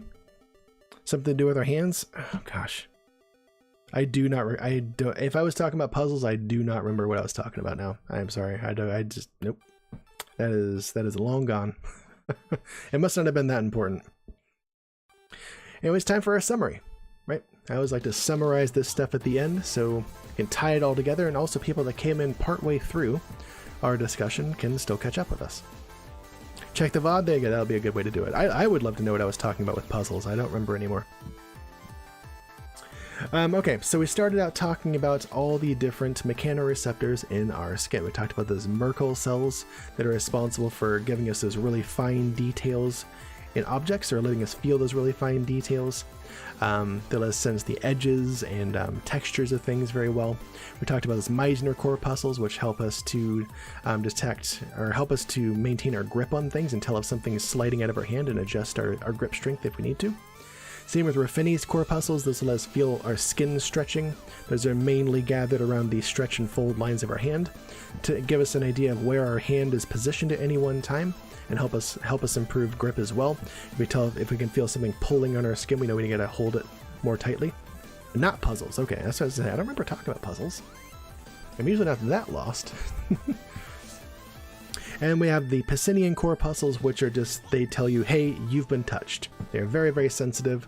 They let you know about the lightest touch on your skin, and they just basically tell you you're being touched at this point. They'll leave it up to the other types of receptor cells to tell you what type of touch, what the details of it and all that. They're just there to tell you that you are in fact being touched. Corpuscles. Oh, yeah. You're hearing it as corpuscles. Yes. We were talking about corpuscles. Yes, we did talk about those. Yes. The Pacinian corpuscles, the Ruffini's corpuscles, the Meissner corpuscles. We totally talked about those. Absolutely. Corpuscles? Those sound interesting. I don't know what those are. Oh, Gerbo. Got him. It does indeed make sense. I like it. Ha! Milka, also nice touch.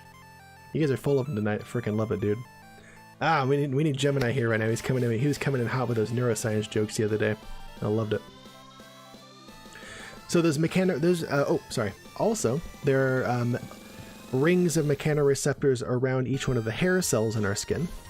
Those are extremely sensitive. We're talking about how if there's like a single hair like on your body sticking up, you can just kind of touch that single hair on your body and you'll feel it, right? Even the slightest movement of one single hair on your body, you'll totally feel that. They're extremely sensitive.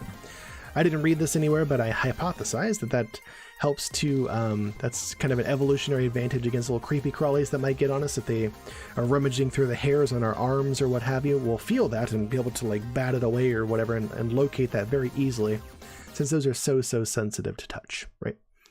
Like I said, I didn't see that anywhere. I just think that that's how that works.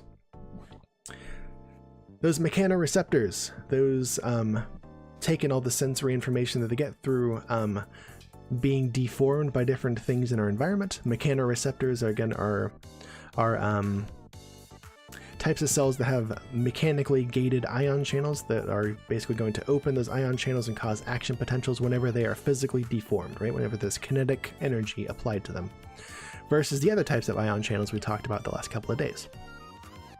Those mechanoreceptors, the axons from those travel to the dorsal horns, or rather the upper parts of these little butterfly wings on this cross section of the spinal cord, right? They travel to the dorsal horns of the spinal cord, and then they proceed upward to the medulla, where they synapse with second order neurons. Those the mechanoreceptors themselves and the projections that go up the spinal cord, those are what we would call first order neurons, or the first neurons that transmit this information. They synapse in the medulla with those second order neurons. Okay, those kind of carry the torch from the medulla up to across the contralateral side. They decussate there to the contralateral side, the opposite side of the brain. If it's going up through your left hand, up the left side of your spinal cord at the medulla, it's going to cross over to the right side of your brain. That's just how our brain works. It crosses over and synapses in the thalamus with the third order neurons, which continue on to the parietal lobe. And then in the parietal lobe, we talked about there's a disproportionate amount of the parietal lobe assigned to different parts of our body based on how sensitive the sense of touch is at that body part. So there's a ton for our face, a ton for our hand, and not so much for the rest of our body. But there's as much in our foot as there is like in our leg, you know? So our feet are relatively sensitive compared to some of the rest of our body, not nearly as much as our hands and our face, right? Prof Melko asks, how do headaches work? Is it a blood pressure thing that triggers some action potential? It's a pressure thing. Melko for sure. It's a difference in like vasoconstriction and dilation that causes some pressure on the brain, and that just sets off nociceptors, as far as I understand. Yeah. Or dehydration, or one of other 200 causes. And dehydration is going to change vasoconstriction and dilation. That does too. Increased sodium concentration is going to do that. I mean, lots of different stuff will change vasoconstriction and dilation. It's a very fluid process controlled by many different factors. So lots of different stuff can do it.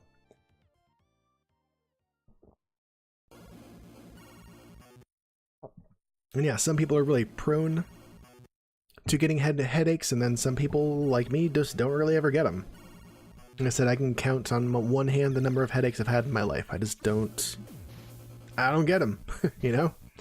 I've had like 2 really bad headaches in my life ever that I've needed to like take aspirin for and lay down for. Like I simply don't get them. I don't know why. Vasoconstriction's your new word of the day. Good.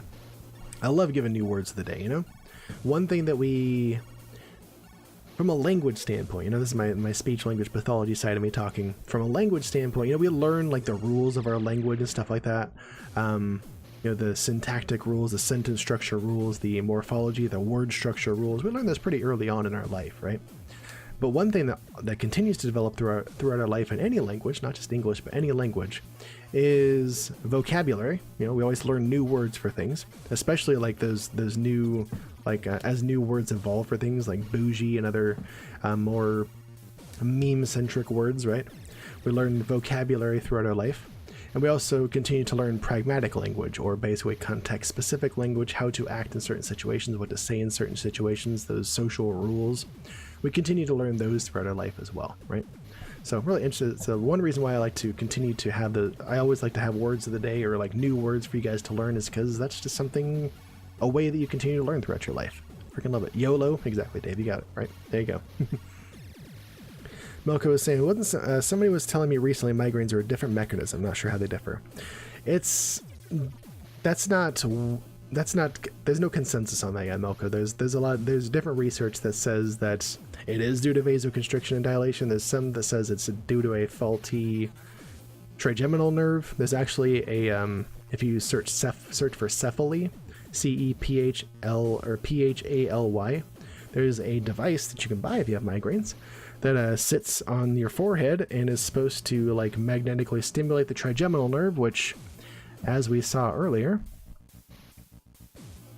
goes throughout your whole freaking face, not just your forehead. And some people have reported that it helps with their migraines. I think it's a placebo effect myself, but hey, you know, whatever. So some people say that the trigeminal nerve is what's kicking off migraines. Some people say it's vasoconstriction and vasodilation. There is no clear-cut method of action on that just yet, which is why there's no clear-cut way to treat it, you know? Yep. Gerbo says, so vasoconstriction is the dilation? No, other way around.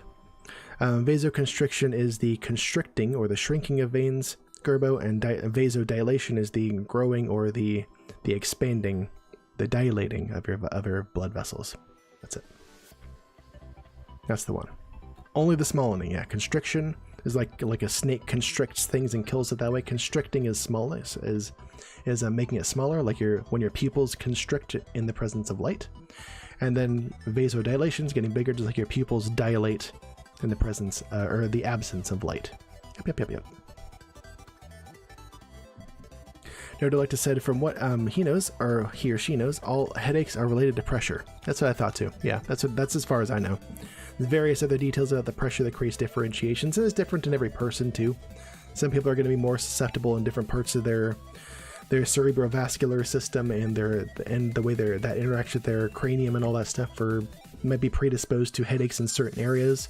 Like Gerbo was saying, they always get headaches right around their ear, around the temporal lobe area.